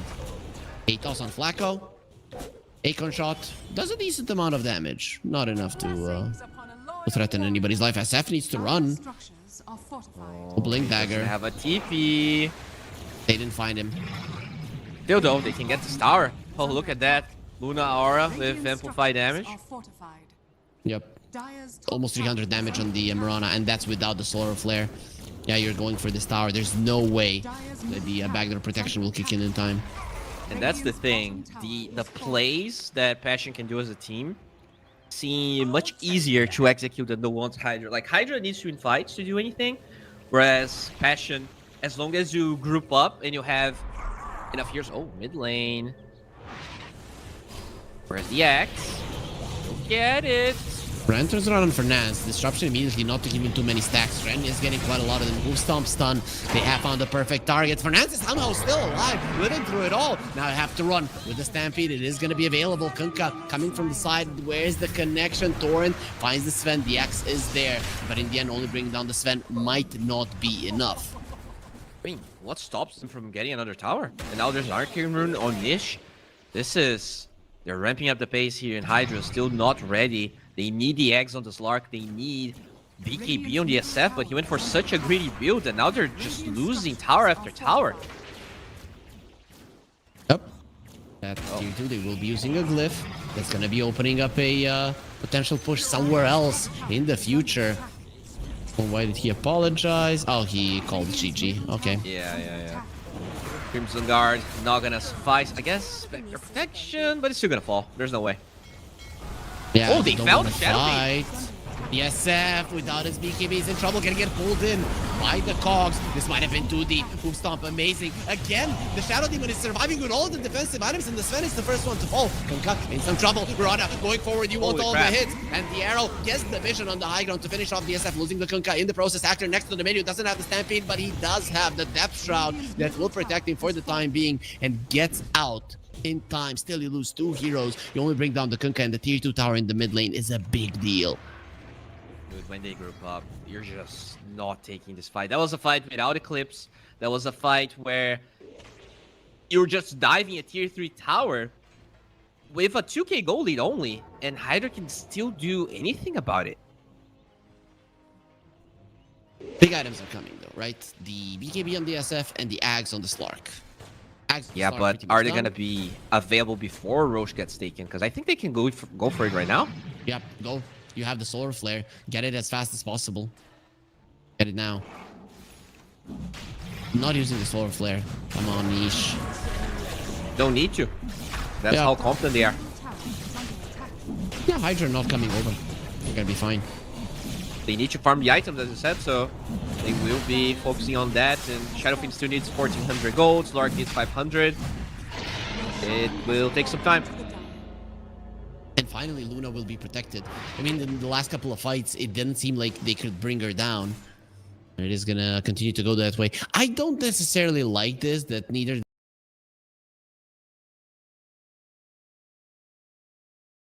Luna or the Mirana are working towards the BKB. Mirana will start now, but Luna wants a butterfly. You can think just get it's- blown up by DSF. I think they feel ahead enough where the Kanka, like if you're fighting with 5 heroes, Volt's amazing here, right? They don't really have that much DPS on Hydra. Like after, if the SF OT is not amazing, where? Okay, what? Okay. Okay, nice pick Go off. for that Flacco. They don't have that much burst damage, I would say. But when they're playing by themselves, the BKB definitely makes a difference. But I think because you actually have the Aegis, you itemize differently than if you're just pushing side lanes and split pushing.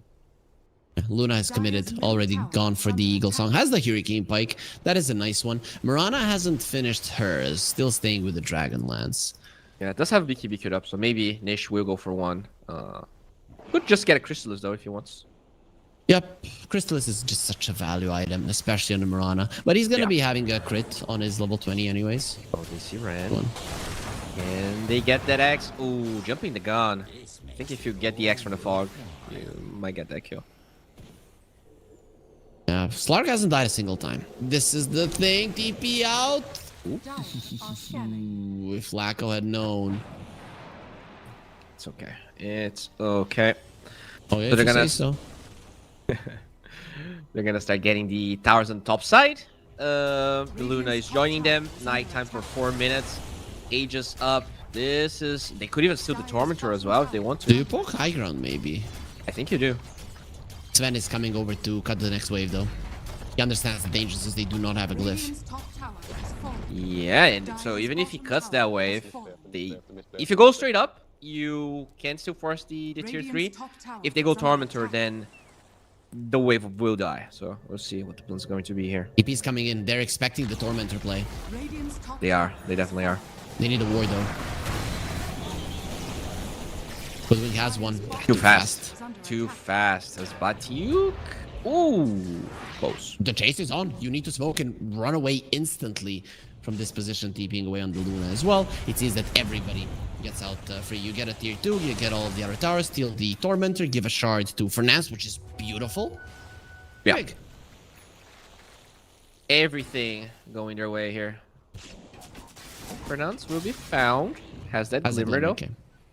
Disruption could be a problem, especially with the Torrent waiting. He pops his ulti, understands the dangers. Mirana is rotating back. Will be going over the enemy ward. Oh, Ethereal is playing with his life, man. Without the TP, that BKB won't help you much.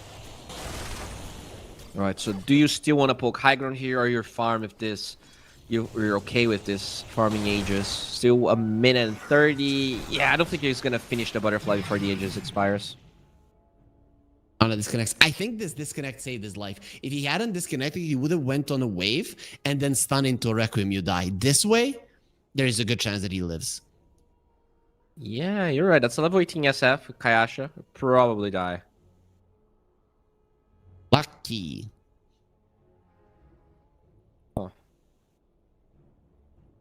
Also depends how he positions himself on the lane, right? If he positions himself a little bit closer to the right, then he will see the Stormhammer coming. Yeah, it's nighttime though. It's hard. Like you have to be, and he only has one leap. So even if he gets that one leap off, you might still die because you're gonna get Gonna have the second Stormhammered. one. How much? Oh, cooldown's pretty. Yeah, maybe right. Half maybe a right. second, basically. I mean, you Rest of his want to team is hype dying. plays, and then you're like, no, actually, he wouldn't die, so never mind. Gotta commit, I'm bro. hyping Commit up. to your bit. I am hyping up that he probably would have died if not for the pause, right? Which might not even I'm be hyping true. up the possibility of something maybe possibly happening. Okay, boy. It is this Mirana very close to death right now, and the rest of the team, they're close, but I don't know if they're gonna be making it in time. Once you come back, you might just instantly be taken off the map. Is that That was better? better. That was better. Okay. Just needed a wow moment, but we'll see. We'll see if they're gonna go on the Mirana. Nish could still. I mean, this pause could actually kill him because maybe he was thinking, I don't know if I want to show in this wave, but now he comes back. He doesn't know how the map looks anymore, and he just walks into it. Map is the same every game though. Yeah, but your brain's not the same when you just relapse like that. We'll see if it's gonna be careful now. What did he buy on the Mirana? Courier. Empty. Wait, what? Did he buy? Did he buy a What? shard? He had a shard for a long time. Where's his gold? I don't know. I think he bought the shard, bro. No. Mirana shard is not that. I don't see Mirana's buying the shard that much. He bought it very early on, man. Very early on. I remember that little wave coming out. I don't know what he bought then, because he already had the Dragon Lance. He already had the Gleipnir. Did he have the Gleipnir though? I think he did. Do they have two Atos? Oh no, you're right. Maybe it's a Gleipnir. Maybe he actually finished the Gleipnir. Nah, I don't remember the Gleipnir animation in this game, which is weird. It's just that every single game there's a Gleipnir and then it just all mashes together. Oh, that's very nice. It's gonna be bad if he doesn't come back. It's gonna be awful. They were maybe 5 minutes from finishing this game. From the looks of it, they were like, I know that it's only a 5k goal lead, but the grouping up on Dire is crazy, and it's hard for, like, you just need this luck to breach the back lines to create so much chaos to split them up, and so far they haven't been able to do that. I think Ren, he's been playing very carefully, which you kind of need on Slark, right? This is not a hero you can afford a lot of deaths, but it also means that you kind of need to push your limits. That's the problem with Slark. It's not a hero where you just farm and you're at a point where it's straightforward to win. You still need to push your limits every single fight to get as much as you can out of this hero.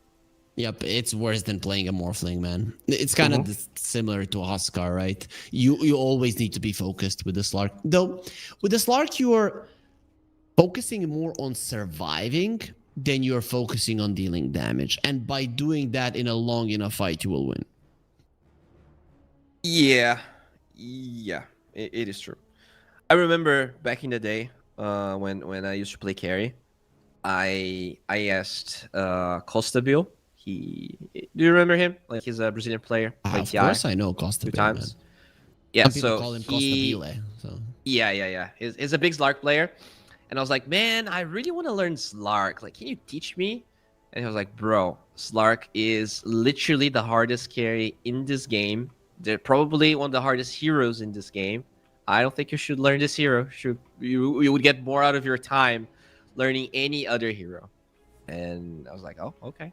Well, teach me terribly then. And he taught me that. So, Lark, it's such a hard hero to play. It might look simple, but in the simplicity of this hero comes so much complexity. Every game is different too, right? I think there's a lot of heroes where there's a script on how you have to play, and Lark's probably one of the less straightforward heroes of all. Yep. You always have to adjust to what the enemies have. You have to adjust your laning stage, your items, everything Like needs who you to be. engage, how you engage, and Yep. yeah, this hero's hard. You know, but that's the thing. I think you get good at the basics on Slark, and then just by naturally getting better at Dota, you'll get better at the Slark himself. Yeah, just play a lot of games. That's the way. How many As games do you have in Dota? On oh man, I had in the past multiple accounts. Let me no, let you me give never you had a rough multiple. What are you estimate talking here. about? You never had multiple accounts? In the past, when it was allowed, now Okay. I only play in one. Uh, Let me double check. Where do I see my matches? You just click on your profile. It's gonna be there right on the screen, literally, like big number. I would guess like 15K maybe. Really? Oh, that's quite a lot. I have 14,000. 'Cause I have 7 on this. Yeah, I'll guess 15 maybe. Maybe. Oh, so you have 7 on that one. Okay, so I double you. Easy. I have Okay. Well, 7,000 wins. yeah. All right. Well, 50% win rate, pretty bad for someone that claims to be good, but sure, sure. What do you mean 50%? 52. 52 is, dude, on the highest MMR, if you're winning 51% at some point, you're gonna be 14k MMR. Boring. I want 70%, whereas Sure, man. 52 is peasant level. You're barely doing. You're barely escaping the 50% prison of Valve. That's not enough. Dude, anybody who was ever able to escape the prison is a god, right? Because it is forced 50%. For people It that is. think it's not, they're wrong. No, it is, and it's so true that they even introduced this Midas thing, just so your enemies can win when you should. So now you can actually, they're doing that because now you can blame the Midas and not the prison. You know, you gotta get out of the Matrix, bro. You cannot trust the Matrix. Dude, I have my other co-caster, which I cast with, who is bald, right? And he constantly talks about the Matrix. Like, don't do it as well. I thought we were exclusive. Is this an open relationship?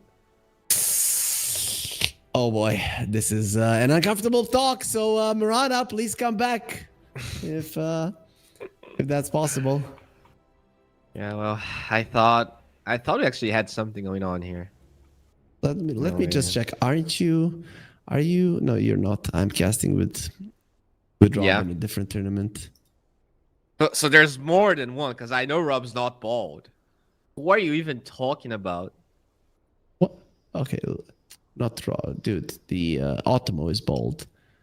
No, yeah, but you said you're casting with Rob, so there's another caster. No, he used to be bald. He He's used a to shave his friend. head. He's just a friend.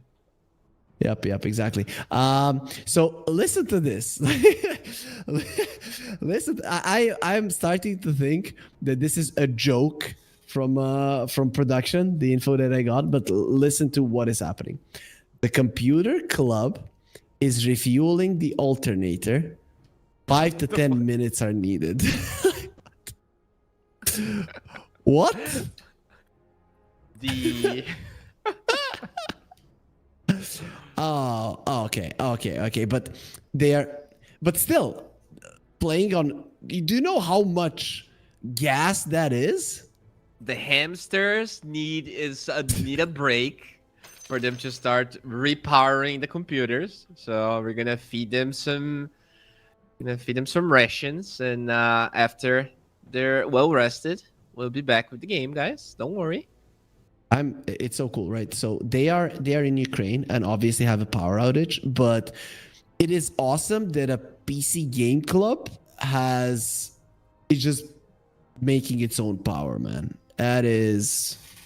I mean, that's what you need, right? The gaming Yeah, cannot but you know stop. how much, dude. So I built a house recently, and we didn't have power, and we would have to use for some of the tools, to use the an alternator, right? We would have to, or I don't even know if it's called that way, but either way, you put gas in, it creates electricity.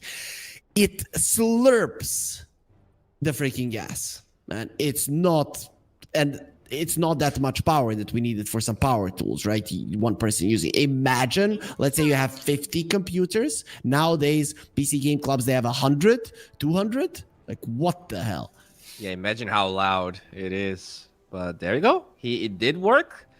The alternator or the hamsters, whatever is powering that PC club, it is now ready to roll. Hey, Hydra, they need a minute. Every single time that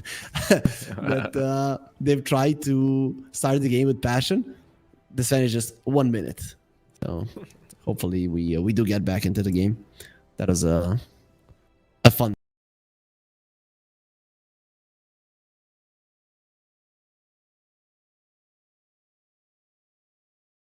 thing to participate in, not gonna lie.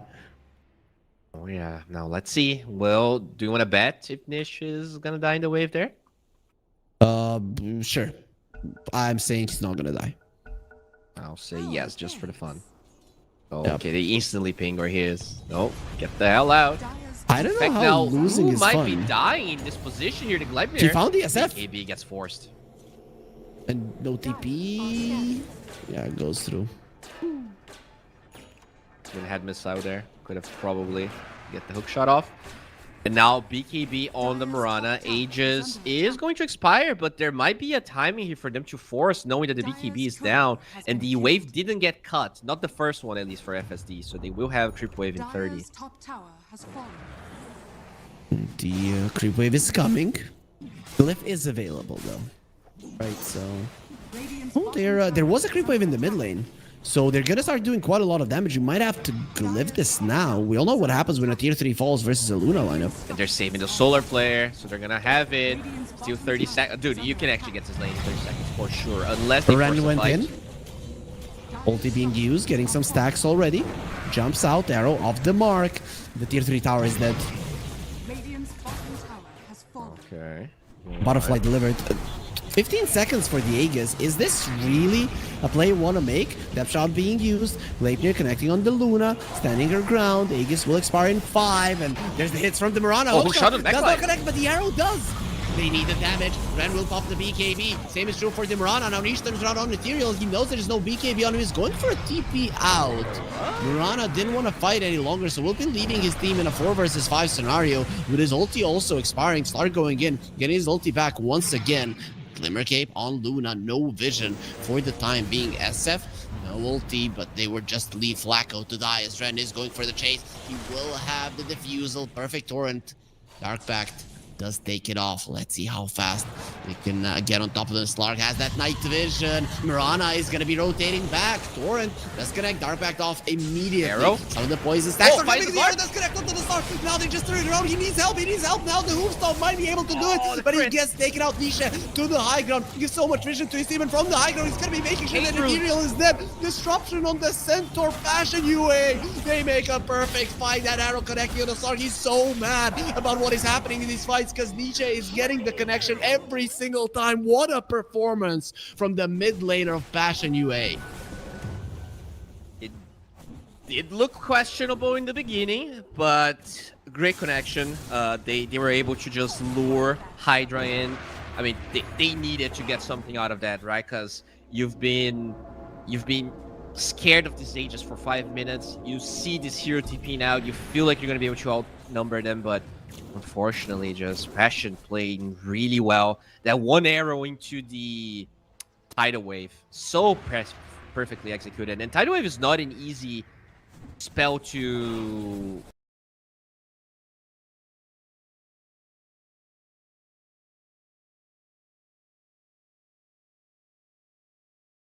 pair with the arrow. Luna is farming the enemy Ancients while her team is pushing the base. Radiant's That is crazy. Well, now they're gonna connect anyways. So I guess she wanted to be full HP. She was Slark is a little bit back though. low. Well, doesn't matter when you still have BKB, Bolt, Pipe, Solar Flare. Ren coming forward. He wants some of those stacks. The Moonglaves. They are gonna be rolling around the Luna there with the away. Lunar Orbit. Slark, this time around, the arrow will not connect. He's fine. Gleipnir onto 3. Kadildwink is starting to deal a decent amount of damage. Mirana with the Solar Flare through all of the defensive items of Actor. Gets the Stampede off, will be able to survive. Now they're focusing onto the Raxes that still don't fall. Requiem, no BKB, arrow flying in, Centaur super low, sharpshooter off the mark, Ren doing his best to go for Yoi, and he can't do it. Hookshot will connect, doesn't have the ulti, but he does, gets it off just now. Got the cooldown back, such a low cooldown. Yeah, even still, did not matter. They lose lane of barracks, bottom, range barracks was also taken, and they get out with no punishment whatsoever. That was not even an Aegis move, it was just them grouping up. And they have the X, so nothing really stops them from continuing this aggression. Luna was low on mana, and did they mess up the X, or did he X somebody else? I think the Luna's like, okay, X me back, and he already X himself back in TP, so... Yep. They will connect. Yeah, they will. Smoke from HYDRA. BKB on cooldown for 40 seconds on the Shadow Fiend, so this is not an easy one. As UI still has his. Luna gets the stun off. BKB is available. Will never get it off. And that's no buyback. If they clicked on her, saw the BKB, they're gonna know about it. Now the chase is on. This is the perfect time. What a torrent for Nance. Will use the demonic cleanse on himself. Of course, won't survive. Surrounded by 5 heroes, your life will be forfeit. No problem. Yeah, I mean, really good kill. But at the end of the day, how much can you get out of the map from any kills when you have a Slark draft, right? You just don't push that well. Maybe you get one tier 2, but I think that's the most they can possibly dream of getting. You can prepare for the next row. The thing is, you don't know. Is it gonna spawn now on the on the Radiant side or on the Dire side? We know it's gonna be on the Dire side, so you need vision there. Yeah, and they already get out. They know that anything past a tier 2 would be too greedy. Shadow Fiend did get level 20, so that's gonna be big. And oh, that's a full Ags. All right, huge timing for Ethereal. He could potentially change the tides of the next fight. Yeah, for sure. Once you get the refresh on the SF, I've seen so many games turn on because it. But I don't know, man. You always say that, and I always get very underwhelmed. I have not cast a single Magic Shadow Fiend this patch where a refresher looked good. And I only cast maybe 3, but they were all losses, and I think this is the 3rd one, so we'll see if HYDRA can change my mind. I've seen some. Okay, I really have, Bowie. Trust me, bro. You don't trust me. Doesn't matter. No, I didn't say anything. I didn't say anything. I know you so well. As the Luna does have a 9-second BKB. I think that's a big problem, right? Especially you're 1 lane of Rags behind. Tier 3 on the bottom lane is also missing, as well as the range Raxes. And then a Luna has a full duration BKB. It is an issue. Oh yeah, and if they get Aegis on top of that BKB, things are going to be looking very hard. Daedalus on the Mirana with BKB as well. Nish is a beast. 0 deaths against the Slark that had a pretty free game. Yep. Oh, let's see how much that Kaerun does. Smoke from HYDRA. Who do they want? Okay, who's the scout Roshan? You need probably the Shadow Fiend, I think. He's so annoying with the saves and the cleanses, and he is in a position where he could be jumped, but he's also breaking some smokes. That's better. But there you go, breaks the smoke. They get that Leipnir, Shiva being used, a hard hero to bring down. Nope, especially not with the Shadow Demon behind him. Torrent off the mark, Arrow doesn't find anyone. Conker running forward. Good bait. They're trying to drag HYDRA, drag them towards Who's gonna the deal ward with of the mid HYDRA. lane, though? No one. And I think this is what gives them the safety. This is what gives them the power to just brute force Roshan's solar player. Maybe shouldn't do it just yet. I think they can. I think they can. How are you going through all of this?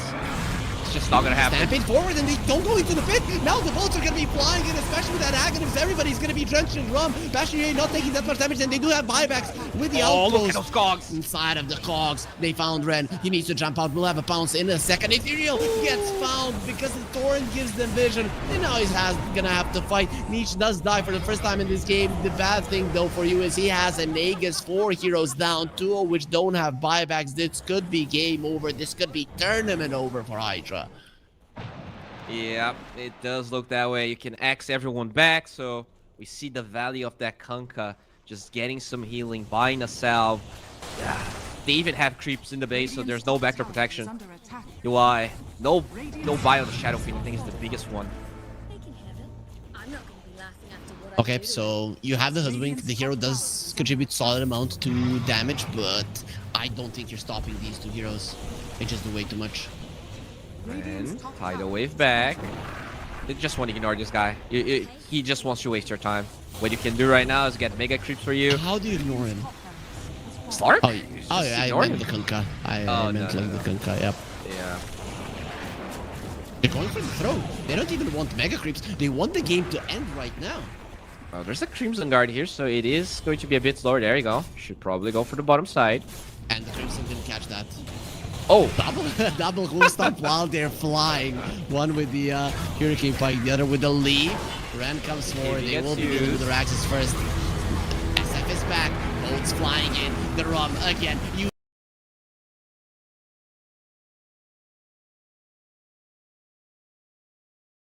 don't have the damage. Ethereal charging up his ulti does almost nothing because of the BKBs, and Luna just instantly turns around on him. Ethereal gets into the trees. There will be a connection with the Glacier, and the right clicks from these two are insane. Even the Eclipse doing a massive amount of damage. UI was too close, so he will be hurting a bit from the Death Requiem. Slark just no impact. The hero that died once didn't die a single time for 30 minutes in this game. I just don't see what he did.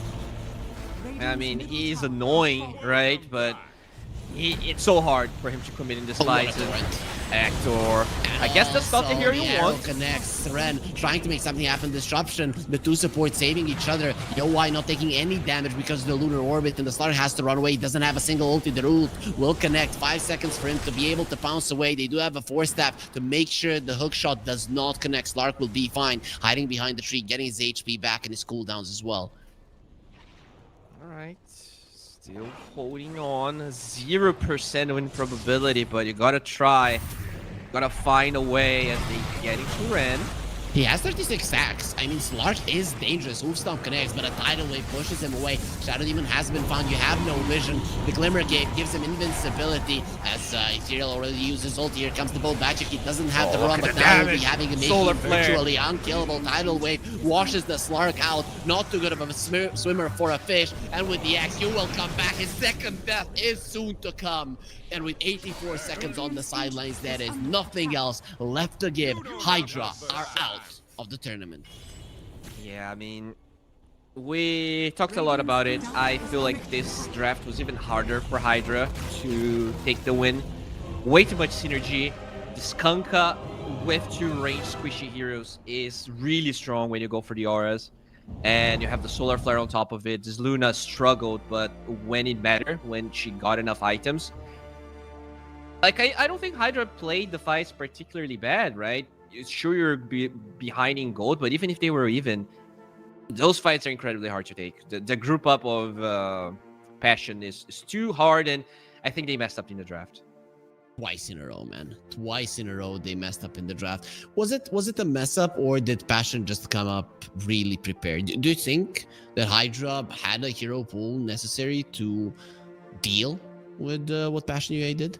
Yeah, that's the thing. It doesn't feel like it. They favor this Shadow Fiend spin so much that they force it in both games. And Passion is like, I mean, are they prepared? I don't even think so. They were just like, we're gonna get good heroes. They get the Shadow Demon, and HYDRA takes a Sven, right? It doesn't feel like a fair trade. Lina was still open. There was still a lot of very strong heroes available. And if you cannot take that Lina when the enemy team is getting so much value, you feel like you're already in a poor position. In game 1, they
garbage is in front of my panda boy. What did they do to him? He was so nice. Yeah, it's coming. Chinese teams are gonna play him. Don't worry. Don't worry. Yeah, I guess that is true. We've seen some Inkswell, which means that sure they got the Wind Ranger, but there's no Inkswell counter in the beginning of the game. I have a question. When is the Zeus fucking? Oh, okay, he's freaking gonna come back, right? Look at these two. Look at these two. I'm thinking I get a Zeus, I press my ulti, and we see them. They die, right? Is he gonna be making an appearance in our tournament? Is he gonna be making an appearance in future tournaments? Ah, unlikely. I don't know. That hero. I'm a big Zeus player. Big fan. The hero looks pretty bad right now. Like Did you try it? Everyone's too Try- tanky. I played maybe like 2 times this month, and it didn't look that good. Like ever since they removed Lighting Hands, ever since pretty much every illusion hero is unpicked. I think the only way Zeus is good is when you see a Terrorblade. Like that's the only Yeah. time a hero can be marginally good. Okay, I like the clockwork to catch them though, right? You don't have the Zeus, but the clockwork is solid at catching them. Somebody else will do the damage.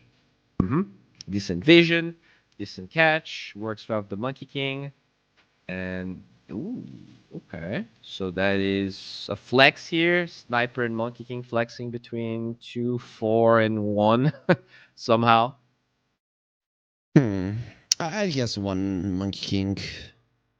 Though Sniper, Clockwork is a better lane, right? It kind of makes more sense. And you Yeah, have the a thing is Clockwork to that protect from the Primal.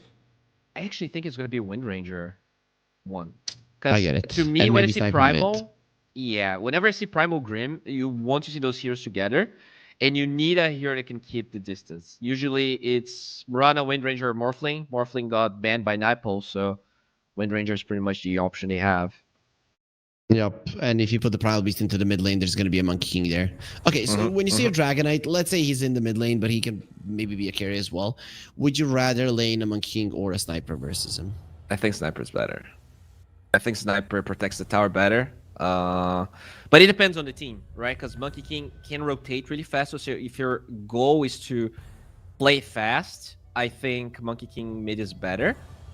But the early fights of Navi Jr. are super scary. Like Inkswell and this Primal Beast and whatever carry they're gonna pick is always something you have to worry about. So I would rather actually play Sniper. I think the late game already looks decent for Nightpoles, and they have 24, so we should be in a good place. Okay, but a lot of the times we don't see a core Sniper. Yeah, Why I know. is the support Sniper just that much better at the moment? I think Core Sniper just needs very specific settings to work. In this case, maybe they can play mid primal, right? If you know Sniper's gonna be mid, maybe you can play mid primal and you die a couple times. It's just too easy to kill. But right now, like the only mobility here they have is primal. The NP still in the pool though, so that could be the second catch that dissuades Nightpoles from playing Core Sniper if that's something they want to do. Well, we'll be finding out if that's the case. The ban on the Broodmother, quite solid. So they did get rid of the Brew. of the offlaners, right? Not only the Yeah. Brood, but the Brood as well, right? Brood Maybe they and think Brood. it's primal mid DK carry. And it is. Okay. It is. Tanky heroes do Timber here? I love it. I love the Timber Saw. Send the Monkey King to the mid lane. Actually, you could even play a 4 Monkey King. I don't think you mind. The Dragonite Grimstroker solid, but I don't think they're gonna kill him. Yeah, I like the monkey. I It's like weird. any way of the lanes to go set up with Night Pulse if you pick up a Timber Saw. It looks to me like it's gonna work out either way, laning stage wise. But it will probably be a Monkey King now with the Viper being picked up, or is that an offlane Monkey King maybe with the Viper being sent to the mid lane? That's also a possibility. No, offlane Viper, mid lane Monkey King, and a Sniper. So Sniper Viper versus a Dragonite. Imagine if you are this Dragonite in the safe lane and you see these two. Yep. Oh my god. Yeah, he will need an oncologist very soon because the amount of C word that's gonna be happening in that lane is absurd. Like that's just so annoying. With that said, though, I think I'm not sure I like the vibe. Like the lane is incredible, and we saw some Dragon Knight games where the DK, like even though he can potentially farm really fast, I think we did cast one game where the DK was 0-4, and then you just don't get to recover. The problem I see for Night Pulse is their siege is not that good, and also the mobility. It's only Warwick that is really that mobile. I think the Timbersaw could have probably given them more mobility, but maybe they feel like the Grimstroke is too hard of a counter, right? The bug is annoying for Timber to deal with. I still think Night Bulls have a better draft, man, because they have very strong lanes. I don't necessarily agree about the mobility. Sure, Sniper doesn't like to move much, but he does as a support. But Windranger likes to move. Monkey King likes to move. The Clockwork has a hook shot, so he's quite mobile around the map, constantly somewhere ganking, moving around, roaming. And those types of heroes work well with the Viper. So I think the downsides of the Viper with the other 4 heroes are dealt with quite nicely. And I think you and me, we cast a Viper game where he bought all of those auras, looked unkillable, and in this game you definitely needed something that's going to protect you for the magic damage. Viper is really good there. I don't think you're getting to a point in this game where the physical damage of the Dragon Knight kicks in. Yeah, that's my criticism, though. They are very tanky on the side of Navi Jr., and you have this Grimstroke Kingswell Shard.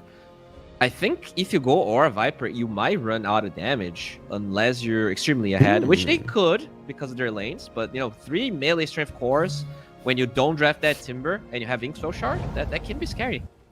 That's a really good point, though, that you mentioned. But I think whenever I see superior lanes, I think a team has a way to deal with the overwhelming tankiness of the other team. Right? I agree. I think Night Pulse is also a team that will make use of those lanes, and like they're gonna crush those lanes. They are the type of team that does it. This is what we mentioned. This team, when they play versus an underdog, they smash them. Sometimes with teams that should be similar strength, they just don't look as good. You think with the way that they're performing versus the lower tier teams that they're just gonna be running through everybody, but in the end, it doesn't happen. I still have yet to see Night Pulse lose or even play a long game versus an underdog team. Could be worse. Yeah, you know, still, they got 2-0 by Avalus, so we'll see if they're going to be able to bounce back. You know, I think for this Tier 1.5 teams, momentum is a big thing. For sure. See how good they're feeling, how good they're going to play today. Misplay after misplay after misplay after misplay. That's not even easy to say. Whoever said it, like, good job, good job. It is our job to rant Sounds like on. Nisha. Think so? You think it's someone else? I'm not sure, right? Nisha's voice has changed quite a lot. When he entered the scene, he was only a kid that was dodging interviews so much, and now they forced him, they've kicked him into the interviews all the time because he really is a fan favorite. Not gonna lie, he's one of the more humble players that is gonna come into the game and just make you useless. That's how good he is. I think I don't remember a single, like, when I think of my most fond memories of TIs, they are all generally a little bit old, just because it felt more magical in a way. But then I remember that secret TI where they got second place with Nisha, and I don't remember being as hyped for someone as I was with just Nisha playing. He single-handedly got second spot at TI. And if the meta wasn't for auras, he would have gotten first spot. Not gonna lie, right? It's so dumb how much better he was than everybody else. He really was like the king. And I guess, you know, everyone got really good and he hasn't looked, I guess, the same. But regardless, he's not in this game. So look at got the juice. He got no HP as well. Huh? People are starting to be annoyed in the laning stage. Of course, this Dragonite, I think he got annoyed the second that the Viper was picked. At that point, you know that you're gonna have a bad time. No man on Toby at least, so the harass will cease for a little bit. We're gonna bring some regen to this lane. Maybe buy a Ring of Bassi on one of them. Yeah, definitely decent. But I look at these two heroes and they all have Wraith bands. They're like, nope. We're gonna be right-clicking. I agree though. The Bassi looks pretty good. Not gonna lie. This is why, though, Redis is some trouble. He does have a Fairy Fire. You can have 3. Oh, that's Viper that has a Fairy Fire. The Grimstroke had one as well. Decided not to use it. Nortobi gets a no talisman, so that will be some extra mana regen for him. Oh boy, God, the Juice didn't get the pull off. This is such a disaster for a Dragon Knight. I don't remember the last time I've seen him struggle this much. Yeah, okay, yeah, I do remember. We cast the similar game. Yeah. With a, Who was playing? Was it Radan? I think Rodan, yep. Yeah. Yikes. Yikes. Mid lane looking pretty even. I guess a slight advantage to the Monkey King, but the Primal can actually hold his own pretty well. 8 denies though to 1, right? The CS might be even, but the denies are heavily in favor of the Monkey King, and he's even going for a smack now. Niku very low, a minute before the water runes.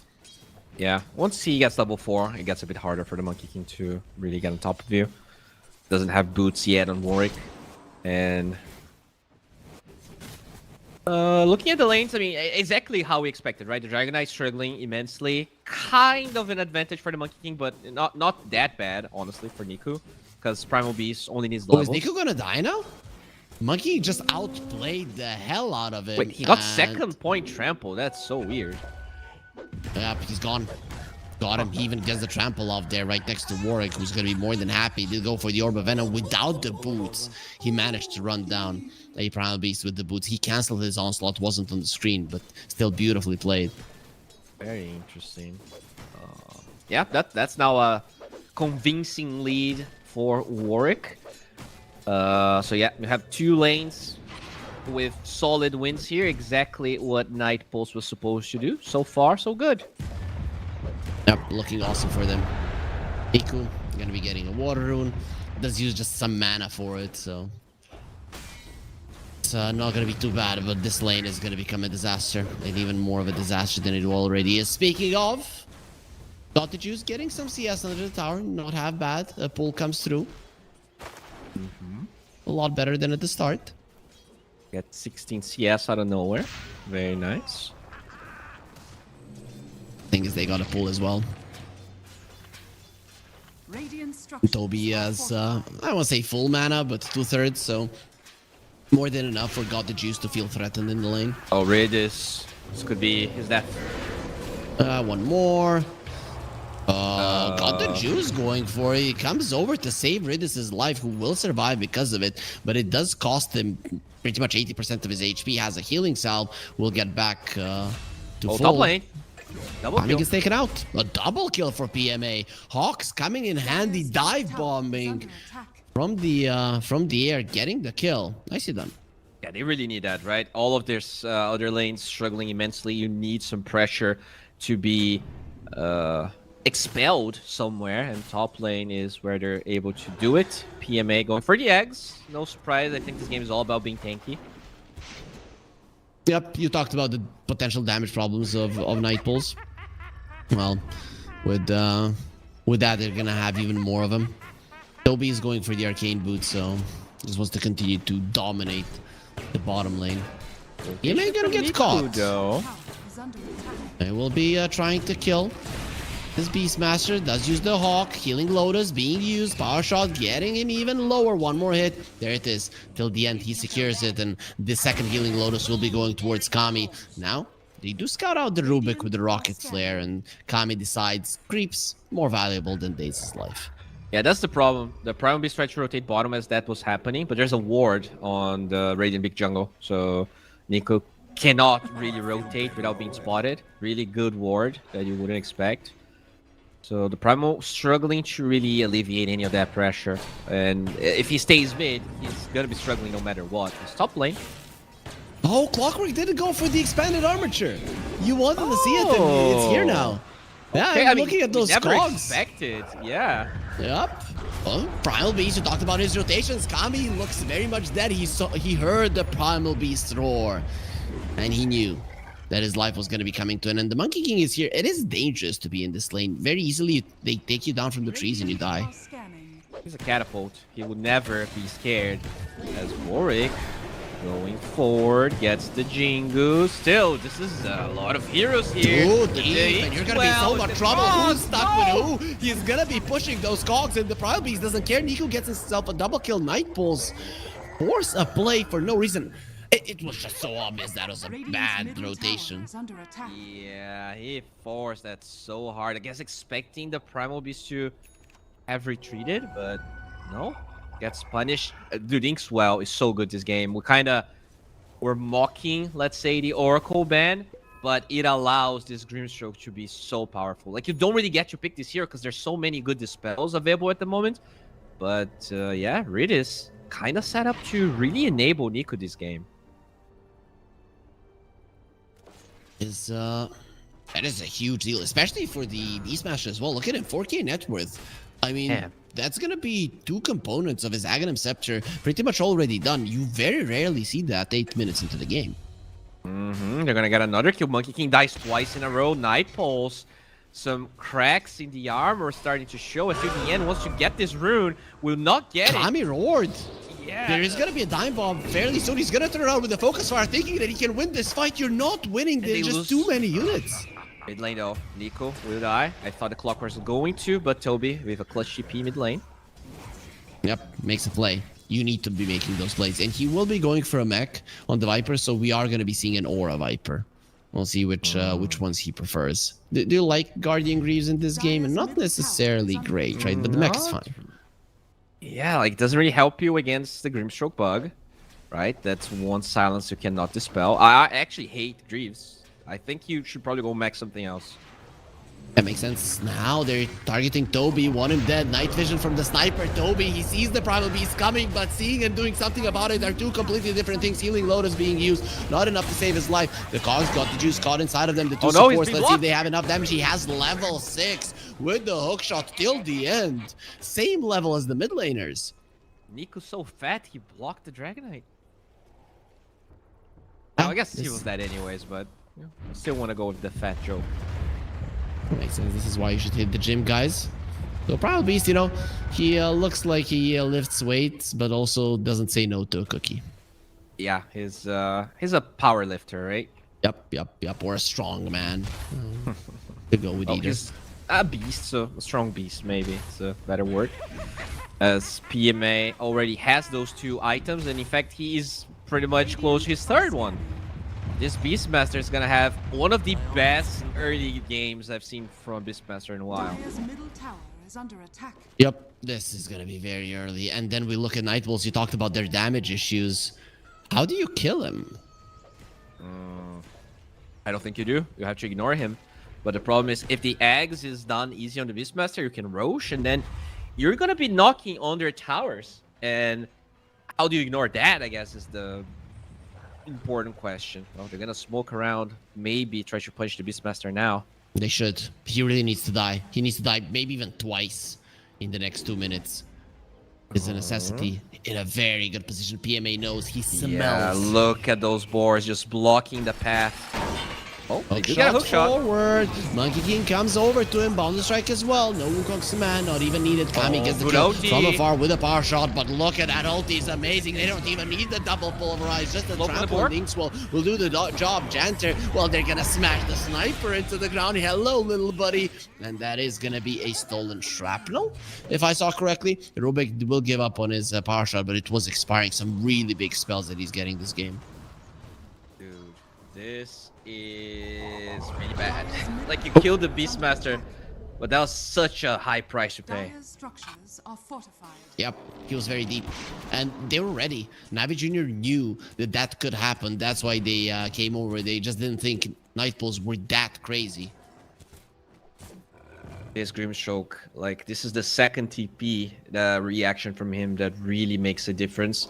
And they have a fair amount. Or I guess the heroes that are playing aggressive are all melee, so he's getting some really good soul binds, and it's so easy to use the Inkswell alongside it. The cores in this game are so low level, and the supports are very high. Days, Oh, makes his bottom presence side. known. There comes the Primal Beast. Gonna be going for the Viper. Ooh, Takes look him at those down shrapnel. immediately till the end. Going forward, Cogs only onto Niku. The rest of them super low. Janter is the full duration power shot. Right clicks from Days. Get the kill till the end. Next on the menu, with a stun from the Dragonite, it will be more than easy to get a double kill on Niku. Is this gonna be another upset of the day? Navi Jr. playing better. Dota and Nightpulse and Kami runs like the wind away from the Primal Beast. That's what you need. This guy is too scary at the moment. Dude, I mean, they play the lane so well, but a couple of mistakes being punished heavily by Navi Jr. This Grimstroke, it's like he punished the dive so well. I think that is one thing that maybe Nightpulse didn't really fully appreciate it. And also, you know, that's one thing I talked about. If you're going for those dives and you're not doing that in the Viper lane, this Viper is a creep, right? He cannot assist in any way. Whereas when Nightpulse is going for these dives, it's very easy for Navi to always be in the lane that they're going for because no towers have fallen. What the hell is this, Bowie? Pre-13-minute tags for the Beastmaster. This guy is not gonna die. Also has the Royal Jelly, so good luck bringing him down. Oh, they might find some Warwick for dinner. They break the tree He's dance gone. and he's gone. They steal the stacks as easy. well.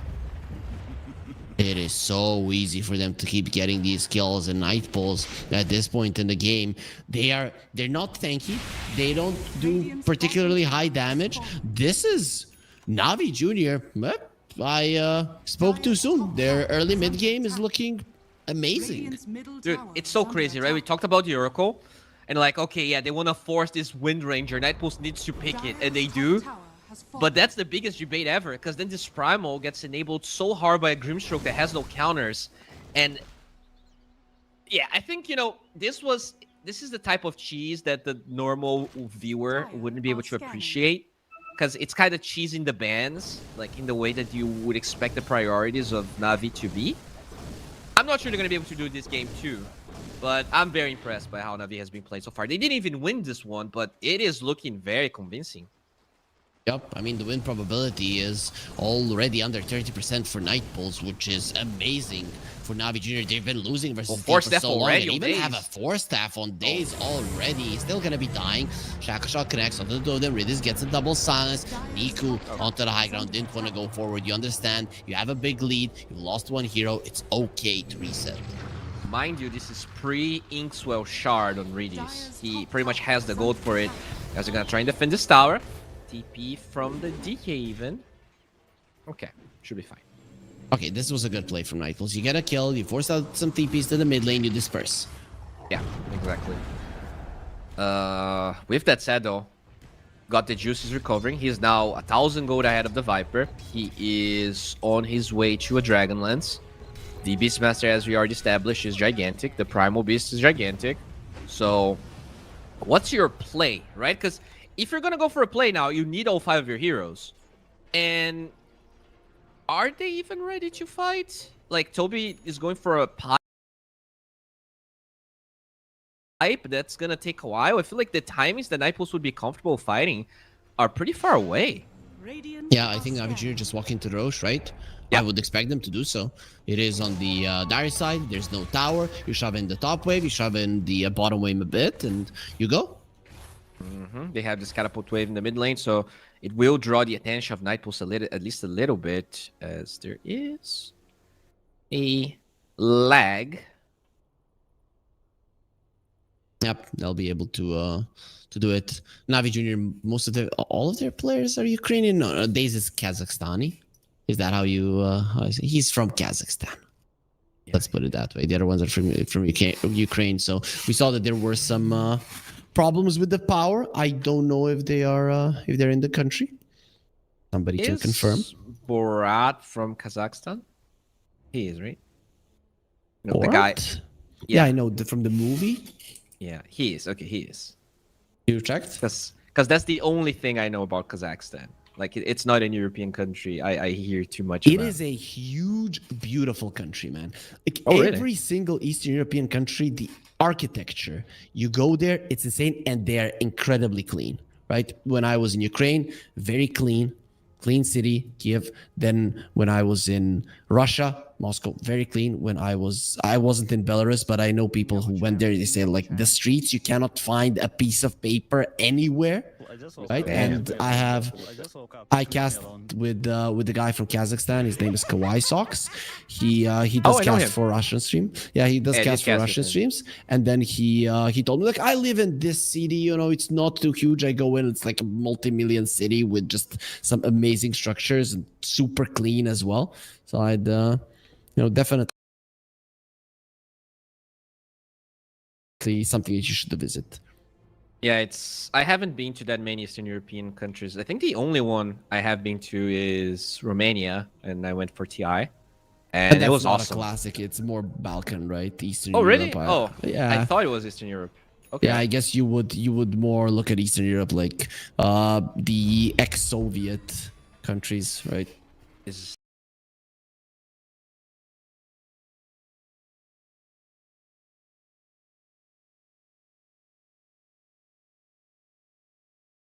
Austria Eastern Europe? Oh, I mean they're considered. I don't know the geography. West. I'm sorry, but we don't need geography here. Yeah, we no, need a not team really. fight, and I guess we're gonna Wars get on one. the high Yeah, ground, we the will. hookshot, that's connect onto the two of them. Bound to strike as well. You have the inks. Well, let's see how much you're gonna be able to survive removing the shaka shot onto the high ground. The clockwork goes. He's still alive. The pig is trying to kill him. Kill that pig. They don't take it down in time. Thus, not saving it. Their teammates Days is gonna be in a lot of trouble with the focus fire. Looks very much dead. Kami got himself a double kill. Got the juice. Will be rotating. PMA. He PMA. thinks he's unkillable. Let's see if that is true. Holy With the crap. onslaught coming forward, they just don't have the damage. The bound to strike is amazing. It doesn't change anything. Niku uses the uproar, slows down everybody around him, and Janter, without that movement speed, he will be a sitting duck. Misplay after misplay after misplay after misplay. Indeed. I mean, that fight started pretty bad for Navi Jr. I thought it was going to be the first actual punish of Night Pulse, but the DK coming in, I think that was really the big aspect. That's what gave them the damage to finish those heroes off. And we can agree on the lack of damage, right? PMA goes into 4 heroes before the DK was there, and he was able to buy so much time for that rotation to go through. That's a 7k gold lead. I mean, your fears of the damage of Night Pulse came into fruition. Everything was perfect in that fight. You get a double shackle shot, you get a double hook shot, you get a double cogs with the Wukong's command, you lose the fight. How do you win it? And that's with Onslaught and Trample on cooldown and Ring12 being wasted before that fight. So literally everything was aligned, but it takes so long for them to kill those heroes that the Dragon Knight from the Twin Gates, like he had no business even being there, gets and finishes off the fight for them. And that's also going to be Roche, because now all the cooldowns on Night Pulse are down. The clock's not even at the top side to scout this. Are scanning. Your shine has fallen to the radiant. PMA gets himself an Aegis. BKB done on God of Juice as well, so they are ready to boy. force things even more. Tower is under attack. Night Pulse are in Janter trouble. gets pinged out. He wants to get this tower. Hello. He's gonna get smacked. That night vision doesn't work when you're walking into a warrior sack. That's just how it goes. Kami, he does have a Glacier. The damage output of the Wind Ranger is solid, but I don't know, Bowie. This game looks Dire's middle tower. I don't want to say completely out of hand, but It pretty looks much in pretty favor bad. of Navi. Kami turns around. He wants to good hook do shot. something with the Oh, focus force that fire. out. Force that out, Cancel and they the will TP. smash her into the ground. He doesn't have a wind run, and that's just gonna be an extra Clockwork trying to save his buddy, doing his best, not good enough. Night Pulse is out of it. Like Dire's bottom tower is they're under attack. trying some things, but in general, it's all Navi Jr. And I thought that this lack of damage would come into play maybe minute 30, but it's minute 19 and we already feel it. It is very hard for them to play. So right now, what do you need to do for Night Bulls? What they're trying to do is split push. Is that I think it's the only thing you can do, but your heroes aren't the best at it, or rather Navi Junior's heroes are pretty good at catching you while you're doing it. Yeah, I think you need to wait for the pipe no matter what, so you'll have to split push, because if you take a fight outnumbered, you will lose, right? There's no way about it. If you are itemizing this Viper for a team fight, you need him to be there. But the actual siege on Navi Junior's heroes is pretty fast with this DK being as farmed as he is, so you lose a lot by having to wait, as they are trying to set up a fight here. The pipe is ready. It's not, actually. They're gonna take this fight no matter what. And there's the Wukong's man. Got the juice pops the BKB, and they're just gonna be fighting with Roar. Destroy it. Nightfall's losing a fight convincingly. Days with the Force Staff will be saved. Even the Assassinate won't be enough. You didn't go with the pipe. I think 3 pipes wouldn't have saved you in that engagement. Nightfalls are just helpless. Their Tormentor will be stolen. Everything that you want, Navi Junior, you will get. I mean, I don't know, man. I don't understand why you forced that fight. I really don't. Like, you're 500 gold away from your pipe. You're fighting into an Aegis.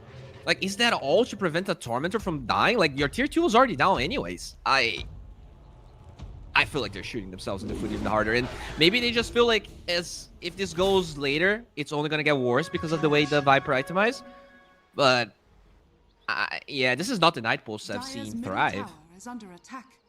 Yep, definitely not. Yesterday, they looked okay-ish, but still not like themselves. Is this just the change of Kami going back to the safe lane and then Toby joining in the lineup? Is it that big of a difference? It seems to be. It might be. Maybe it's I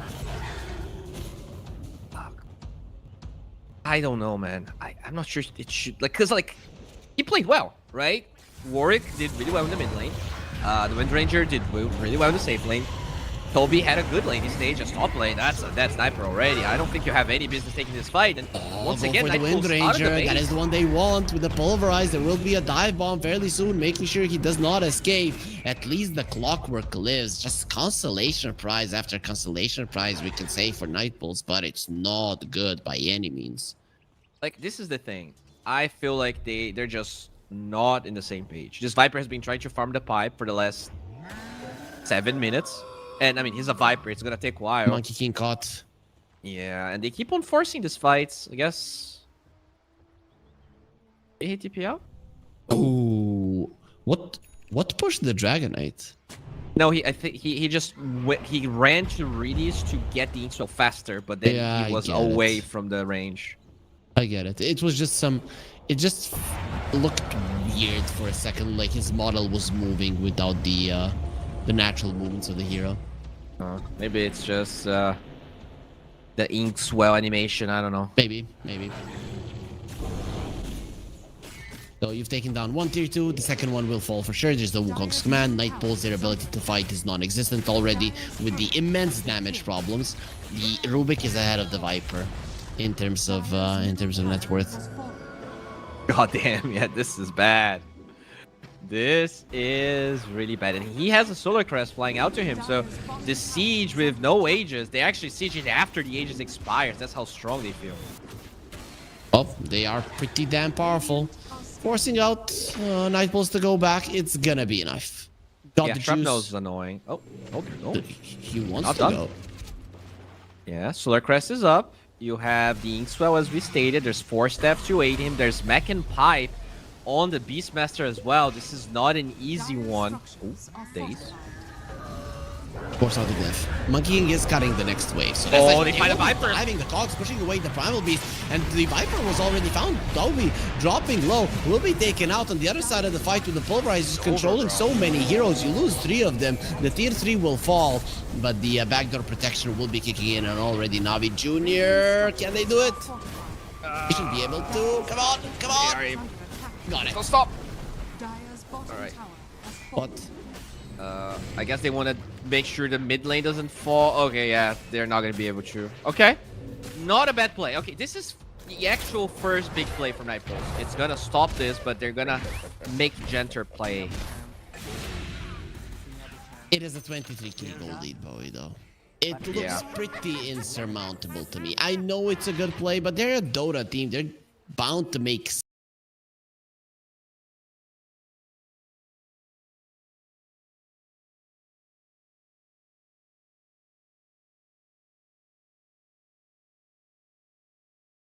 some good plays, especially when it comes to cutting waves. I know. I'm just trying to find a silver lining here, but there doesn't seem to be any silver lining. It just gets worse and worse and worse. And this Viper still doesn't have a pipe, mind you. Still doesn't. Our runner-ups of the previous CCT of the Series 2 are gonna be one game from elimination if this game continues by its current trajectory. And with the goal lead being this vast, I'm having a hard time seeing how that's not the case. Yeah, we're gonna be looking at Warwick farming because we don't want to make the stream 18 plus. That's what it's looking like Navi Jr. just destroying Nightballs. Yeah, this does look like it could be. Oh, the rocks doesn't find the ginger. Dire's top tower is under attack. Throwing rocks at ladies. Not very gentlemanly, but the guy's a beast. No cares. Like she's a witch. Dire's top tower is under attack. We can call Primal Beast Eddie Hall. The nickname is Beast, anyways. Removes the Gleipnir. Yep, quite easily. Roche spawning in 7 seconds, so you can just, possibly spawning in 7 seconds. We'll see how fast it is. Oh, pretty long one. Dire's top tower is under attack. This, is this even good for Nightballs, right? Because, Bottom tower is under attack. like, what does the laying even do to you?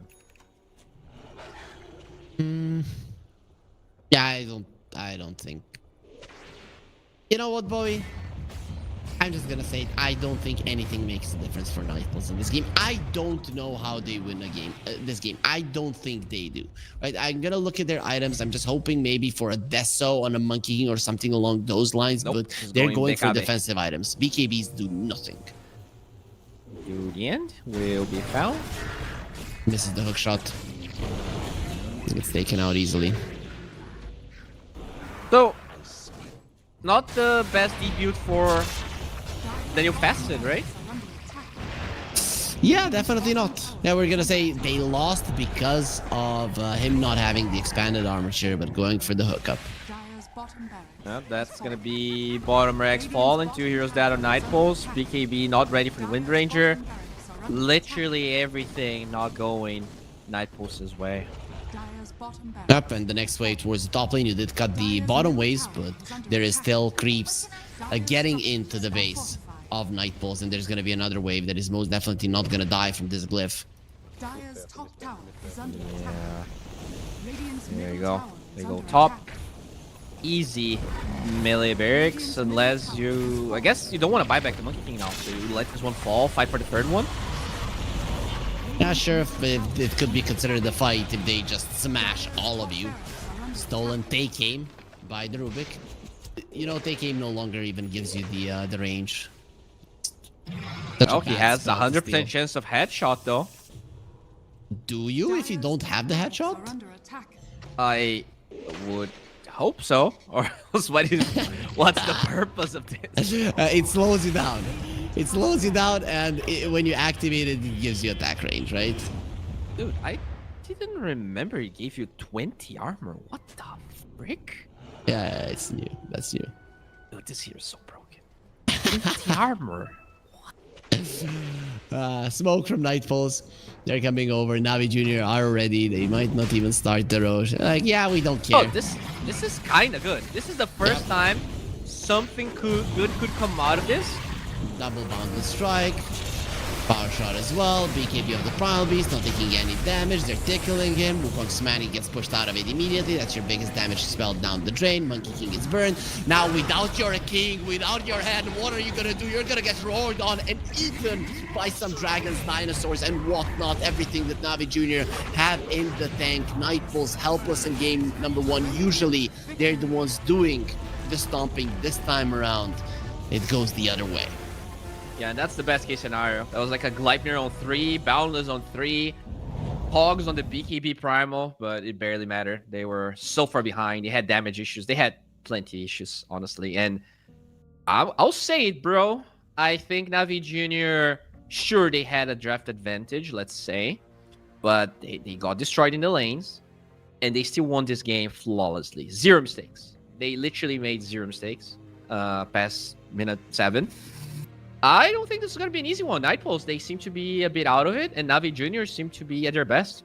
Did they even have a better draft? I mean, sure, they had a better draft in terms of fighting later on, but you have to take into account the laning stage, the snowball potential, everything else. Nightpoles, it started off well for them. Where did it all go wrong? The dives, right? Both dives from the Monkey King. He died twice in a row, Warwick. Yep. First, he tries to kill the Primal, and then he dies, and then he comes back in, and they kill him with the Inkswell Primal Beast. So I think that was a big one. But I can't help but feel like, despite all of that, the Viper didn't really dominate the lane as much as I expected. No. And I'm not sure if that's on Toby, that's on Navi. The DK was struggling, but not as much as I expected. This still was some very rapid timings on the Dragon Knight. Yep, I guess you didn't really have a way to keep him in place for them to get those skills to completely demolish his laning phase. And the Viper himself, at the 10th minute mark, he was behind every single core apart from the before mentioned Dragon Knight. But that means our first game did come to an end. Nightpoles, as I mentioned, are previous runner-ups of the tournament that lost in the grand finals 3-2. So they were this close to being the champions themselves. Now are facing elimination in the first round of the lower bracket. We're going to take a short break. We'll be back to see if they can make it through.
Middle tower has fallen. Radiant's middle tower is under attack. Radiant will scan.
other tournament that we casted, she was played 10 times and lost every single game. So that thing is not giving me a lot of confidence. But I think Marcy Grimstroke are a good support duo.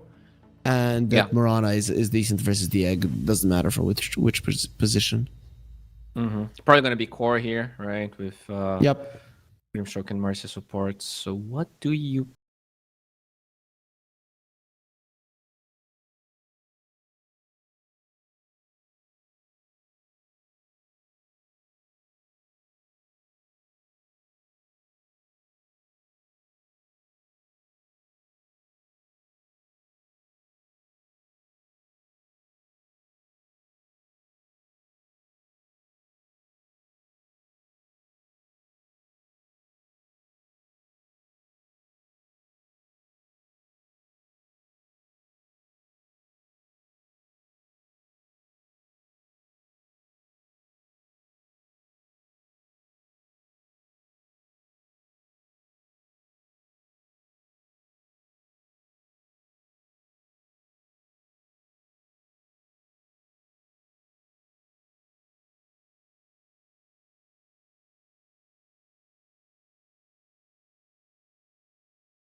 No Monkey King offlane games, but I mean, look at his pool. It's he has Marcy offlane. Maybe that's what they're thinking. It just feels natural for them to play this Marcy as a 5. I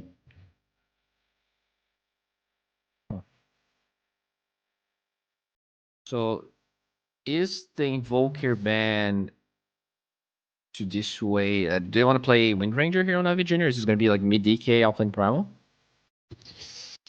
Or even mid Wind Ranger, I guess, if the Monkey King is going to be mid. I'd be okay with the offlane Primal Beast. Not gonna lie, but is Niku gonna be giving this hero away? I mean, I still like the Primal Beast in this game, just like in the previous one. A lot of squishy targets, and yeah, it is gonna be a Mars. Okay, so mid Primal Beast. You have the Stacky's Mars lane, pretty scary. Very hard for Mirana to be core this game. So maybe you can play Marcy off lane, mid Monkey King, pick a different carry. Ursa sounds okay, right? Especially the Pretty green good. stroke. You gotta be You know what TP. would be awesome here? A Life Stealer. It's just a hero that we don't see nowadays. Yeah, that here's kind of gone. I don't know, man. It's I think they're just underestimating it. In this game, it would be really cool. You could put Monkey King in the carry role, send like I think the lane's Mirana to bad. the mid lane. I feel like against Mars, you struggle too much. You would much rather have it mid, I think, because you're I not don't gonna know have a why. matchup that's as good against the Primal. You're gonna have a matchup. There's a Timber Saw. That's why I was thinking about it. But they will be picking the Kami's Morphling. So that's the one that deals well versus the Primal Beast, deals well versus the Mars. Okay versus the Dragonite, I guess. Right? And pretty decent at dealing with the egg, right? Plus, you are gonna be playing an offlane Mirana. Okay. Okay, a I lot like of it. damage on Night Pulse. Theoretically, cores that benefit from Solar Flare, you get Sidekick, or whatever that ability's name is with this facet on top of it. Just I really like it. You have the save with the Grimstroke.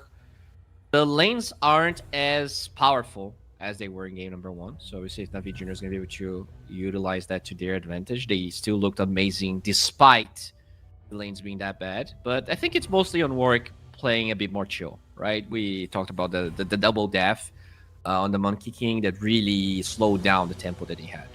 Yeah, I think Nightpulse, they should tempo this game up, but mostly with the supports running towards the Monkey King rather than him running to the side lanes, right? This is how you would always do it. Even if you remember OG, their days in TI8, when Thompson played a lot of Monkey King, it was always them rallying around him, right? He's winning the laning phase and then you come to him, rather than him winning the laning stage and then leaving it to allow the enemy mid laner to catch back up. And it's just so obvious that he's not going to be farming the jungle. Yeah, I agree, right? Because you have this Viper that could stand his own, and you can just rotate the supports towards the mid lane. We'll see if that's something they're gonna try and utilize here. But still, I was very impressed with Nico. I was very impressed with Radius Grimstroke. We'll see how much impact he'll have with this Phoenix. It looks like a much harder Phoenix game, not gonna lie. Yeah, it's not going to be an easy Phoenix. You do have good defenses, right? Even if you look at Nightpulse, sure, they're good at killing the egg. Their heroes are relatively squishy, right? And then Onslaught, Arena, Stun from the Dragon Eye, the AoE damage, you could die if you're not careful. So I think that's the way that you should utilize the Phoenix, rather for the damage than to, oh, I'm going to use my egg to survive. That's not going to happen. You use your egg to force the enemies to come to you, and then bam, you crush them. All right, we'll see if they're going to be able to make a good omelet this game. But overall, I think this is a better... I like Nightpulse's odds better. So, yeah, do expect them to have a better showing, which shouldn't be hard considering they barely play game 1. Yeah, that was a pretty crappy showing from them in game 1. We do have a game ready. It has started. Some teams are already smokes. Production, take us in. We wanna see what's going on, and production doesn't. They're saying, ladies are loving you two guys. Just keep your faces, and nobody cares about the game. Okay, it makes sense. We're gonna be waiting here. We want drama. We want suspense. What is happening?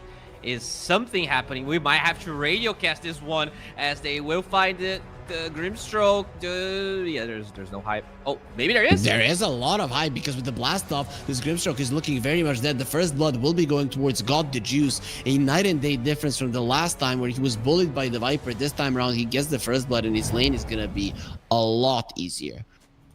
There we go. So you guys didn't see it, but we cast it beautifully. And that is I mean, dude, they did that well with them giving first blood in game 1. And now Got the Juice himself gets first blood, and they find Jenter here by himself with a lot of Blood Grenade plus Fire Spirit's damage. This Marcy could be in trouble. I think he's alive, but will be taking a decent amount of damage, and that is good enough, if you ask me, for Navi Jr. Because with a Phoenix, it is always gonna be a trading battle in terms of region. True. Got the Juice was even waiting for them to maybe take the wrong path, but they don't. Interesting that the Phoenix didn't stop that Watcher, because he was being annoyed by the Mirana constantly attacking him. But okay, or deactivate the Watcher. Let's put it that way. What about the bottom lane, right? I've seen so many Morphlings do well versus a Mars in the game, but not in the lane. Yeah, definitely annoying in the game, but I think this lane, like, this is a lane where before level 3, there is the potential of a kill, especially with a good blast off from Fog. So we'll see if they're gonna be able to set up an opportunity where that arrives. We have level 2 on this Mars, and with both the sticky bomb and the blast off, like, that should be enough damage. Nico so far so good in the mid lane. We'll see if he does better or worse than what was happening for him in the previous lane. Toby needs to be careful. Janter, nice dispose, beautiful positioning. We get a full cast of the Dota animated series here in the top lane is till the end, taking some damage, not enough to threaten his life. So who do you think is stronger here? DK or Princess Mirana? Yeah, DK. He's like big and buff, and she's a girl. She's a princess though. She has Yeah, that means that everybody was just giving her everything her whole life. If you told me she's an Amazon, she hunted with a bow, some savage beast, sure, but like she's a princess. okay, all right. If you think that way. All of those ladies that were watching, not sure they're gonna agree with you, but looking at the mid lane, this actually looks better, right? When we watched the Monkey King, he had like 8 denies in game number 1, and the difference in CS as well as denies seems to be a bit better for Nico. Yep. Daze will be losing his life, so finally Nightpulse, they get themselves on the board. Janter, Dispose once again. His positionings on the Dispose have been quite nice. And overall, Nightpulse has played this lane beautifully, right? Pulling waves, controlling the creep equilibrium, Mirana getting her farm, and denying it from God to Juice. Yeah, especially the first blood, you would expect God the Juice to be having a better game, and even a cute little play there. Can Janter steal the Lotus? Stun is not fast enough, but maybe she'll pay with her life. Arrow. Never rebound, has Healing Lotus, level 3 Redis, no Fire Spirits, and you use the Healing Lotus just in case. I don't think it was needed to survive. Definitely not, because it's 125 HP. He has a lot more than that. That said, though, looks like they will be losing the Morphling on the bottom side. This is the Morphling versus Amar. Sometimes you just go down. Dispose, Janter. Well, he doesn't get the save on himself this time around. No rebound means you have no way to escape. 2 kills across the map on both the side lanes for Navi Jr. Yeah, Navi Jr. playing some clutch Dota. The 1k gold lead already is pretty impressive considering that the Monkey King is definitely doing really well, and you said that Mirana was getting farmed. She's even ahead. How are they 1k gold ahead? Because the kills and the first blood. Right? Oh, You killed the doesn't Morphling. look like they're losing 2 lanes in CS. That shouldn't be enough to give you 1,000 extra gold. Yeah, I guess the mid lane is losing a bit too much. Well, that's that Mirana. I don't... Huh. How? Yeah. I don't know. I mean, Dragon Knight and the Phoenix aren't really a kill combo, and they've already gotten 2 kills in this lane. I don't know, Versus man. mobile heroes. Navi is looking pretty good here. They definitely are. Also, sniping that Morphling in the bottom lane is fine every single time I see his HP drop low. I'm just expecting a random spear to kill him. Cool. TP from Daze, but they don't get the punish. It's hard. This Monkey King is strong. He has boots, double raid band. You need level 3 trample, I think, if you want to have any chances of killing him.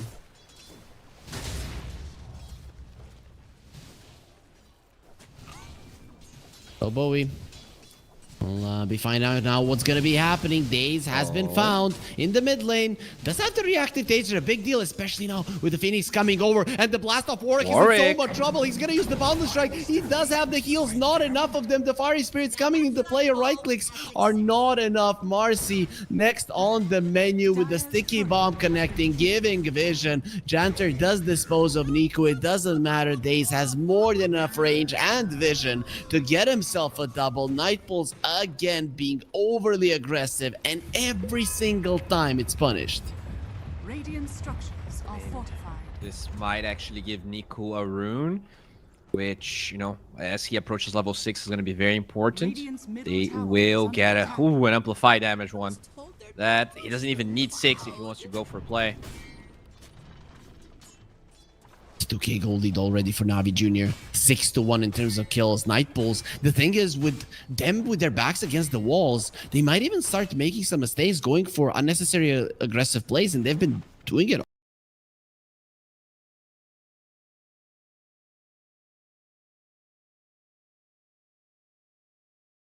already. I'm scared for what's gonna happen with them. Yeah, it's not looking good.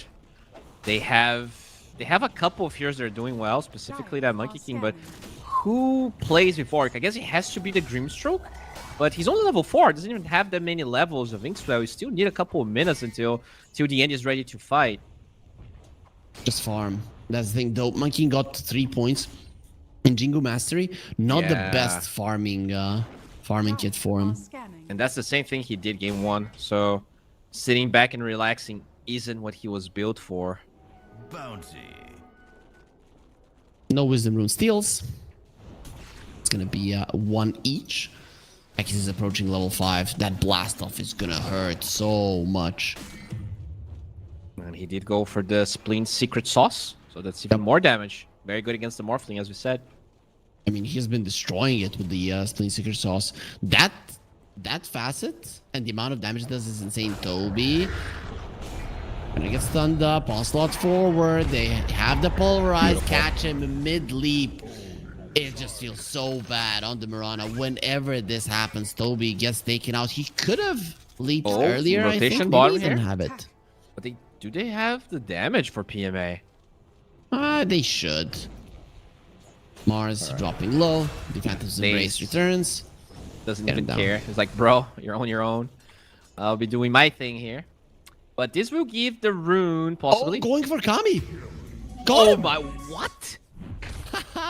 How much? 670 damage? What? Max HP is bonus damage, so that's 150 extra damage. Dude, that's crazy. 400, yep. Oh my god. Pretty bad for the Morphling. You think, oh, we've gotten the Mars down, things are looking up. Now in the mid lane, Janitor is going to be in trouble. Nice Boundless Strike to stop him. But Phoenix coming in. The Phoenix is already level 6. Oh yeah, Daze as well. So they've been thriving with all those side lane kills, and the supports on the side of Nightpool's not ready to deal with that. Although they do have this ward, so Redis is aware, but now he is also aware that he's gonna die. Yep, very nicely done. Also going for him much better than the Techies. Techies uses the reactive taser and you probably don't get the kill. But Phoenix always playing on kind of half HP is a much easier target. Exactly. Still, what doesn't change is the fact that this Mars is having a free game, even though he's playing into a Morphling. The DK is like, DK was already big game 1 and he got destroyed in the lane. Look how far ahead of the Morphling he already is, and it's not gonna stop. Done. Yeah. Being delivered. Very hard to stop him in any way. Mars is going for a Blink Dagger. Do you agree with this? We always talk about the auras in the current meta. And Techies caught, but the Arena to protect him. 3 heroes inside of the Monkey is gonna be caught.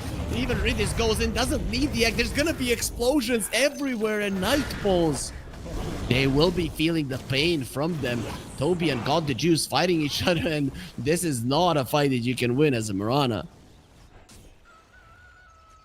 That's tough. You know, for the entire series, it feels like Nightpulse is always going for these mid lane plays. And Toby, how is Toby supposed to be a part of those kills, right? Well, he's gonna be killed. Yeah, he definitely will. Nico, already level 9, just explodes the Mirage and steals some of the camps. We'll try to kill the Techies in the mid lane, and it is gonna cost them a Marcy. Phoenix tries to remove the silence, not gonna be happening. Tries to dive away. Egg was available, but nobody there to protect it. Yeah, probably better that he saves it, but at the same time, this gives Got the Juice pretty much a free tower. There's gonna be a rotation from Warwick, but the damage is done already. Yeah, it's almost dead. It will survive for now, and if you do bring more heroes from Nightpulse on the top lane and take down the enemy tier 1, maybe you are gonna be able to save that one for a longer period of time. Yeah, but you will be fighting into Arena. 16 seconds for PMA. He has the Twin Gates as well as the TP available, and his Blink Dagger also very close from being done. That's a big deal, especially because this mid lane tower is close to going down as well. Primal Beast using his innate ability to make sure that the mid lane tower is taking a ton of damage as well. Check the win probability with this 3k goal lead. What the hell? Yeah. 88%? I mean, I know that's on the side of Navi, but 88 seems a bit too much. Yep, I wasn't expecting it that, especially with the Mirana Solar Flare and 2 more right-clicking cores, right? That can scale. I mean, I guess it's still 2 ranged heroes into Mars Arena, right? And not only Yep. because of the Arena blocking the damage, but because Mirana is terrible. Both Mirana and Monkey I think they struggle got against. the juice. Let's see if they can kill him. Has the healing Lotus, the Solar Flare being used. He needs to remove the signs. Hey, boy. Not going to be happening. Returns. Armlet Armlet he gets it toggle. off. And now with the egg, Arena as well. Gonna be protected. He just stands his ground. There's no more damage available. He doesn't even need to Armlet toggle any longer. God, the juice is too good. Navi Jr., they save their carry's life. Who's got They find here? more. Yeah, they will. That's gonna No be leap. Princess for dinner. Dire's middle tower is under Well, attack. they're gonna have to collect the scattered remains because Daze, he's not gonna be leaving you in Dire's one bottom piece at tower all. is under attack. And that's the thing, right? You're fighting, like you have a lot of Radiant's damage, top tower but is it's under mostly attack. physical. Into Mars, DK, and a Primal Beast that goes Blade Mail, that gets to Radiant's use middle Uproar. tower is under Like, attack. at the end of the day, you still have these tanky cores with no response. You mentioned the Timber Saw in the draft, and maybe that was the better choice? I don't know. I'm okay with the draft of Night Bulls. In the previous What about game, this you Morphling from they had a Kami? weakness, but still you need to play better. Oh, this they're is not gonna a drafting kill issue. this Morphling. PMA does Yes, lose they his life. will. Morphling, however, very much dead. The mines are gonna start exploding even through the HP swap. It's not enough. So patient. So Radiant's patient. bottom tower is under They attack. wait for him to go to the camp. They position perfectly. And this Techies pick has done wonders for them. Yep. I mean, they play a lot of Grimstroke, so they're gonna know what's good versus the Grimstroke. Radiant's bottom tower is under attack. I mean, this Grimstroke has not impressed us too much as well, right? It felt like in a lot of these engagements from the Monkey King, the Inkswell didn't do that much of a difference. But he will have the shard, so I guess that does help. He is very close to it. Yeah, really good versus the Pulverize. I think that's the biggest deal. Even if you get a BKB on the Primal Beast, you just take his ulti away. I mean, even taking the Fire Spirits away, so you can kill the egg. There's a lot of meaningful dispels, Dragon Tail as well. Even though this DK will not have Blink Dagger for a while. The proximity mine stacks, right? People tend to forget about that one. Oh, yeah. Techies explodes you in a second with 3 mines, but if in between those two you get a Inkswell, it's just not going to be doing as much damage. Morphling, run, please. Oh. Grimstroke end, is cannot run. isolated.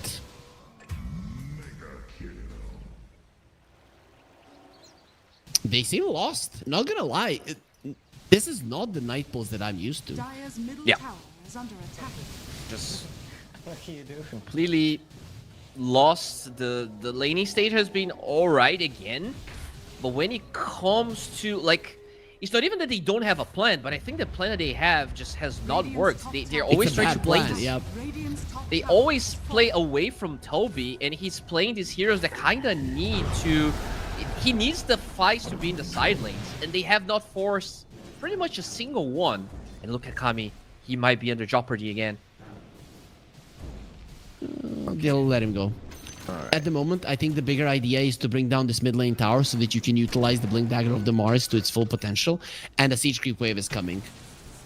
It's gonna fall naturally. They're afraid to defend it. Is it?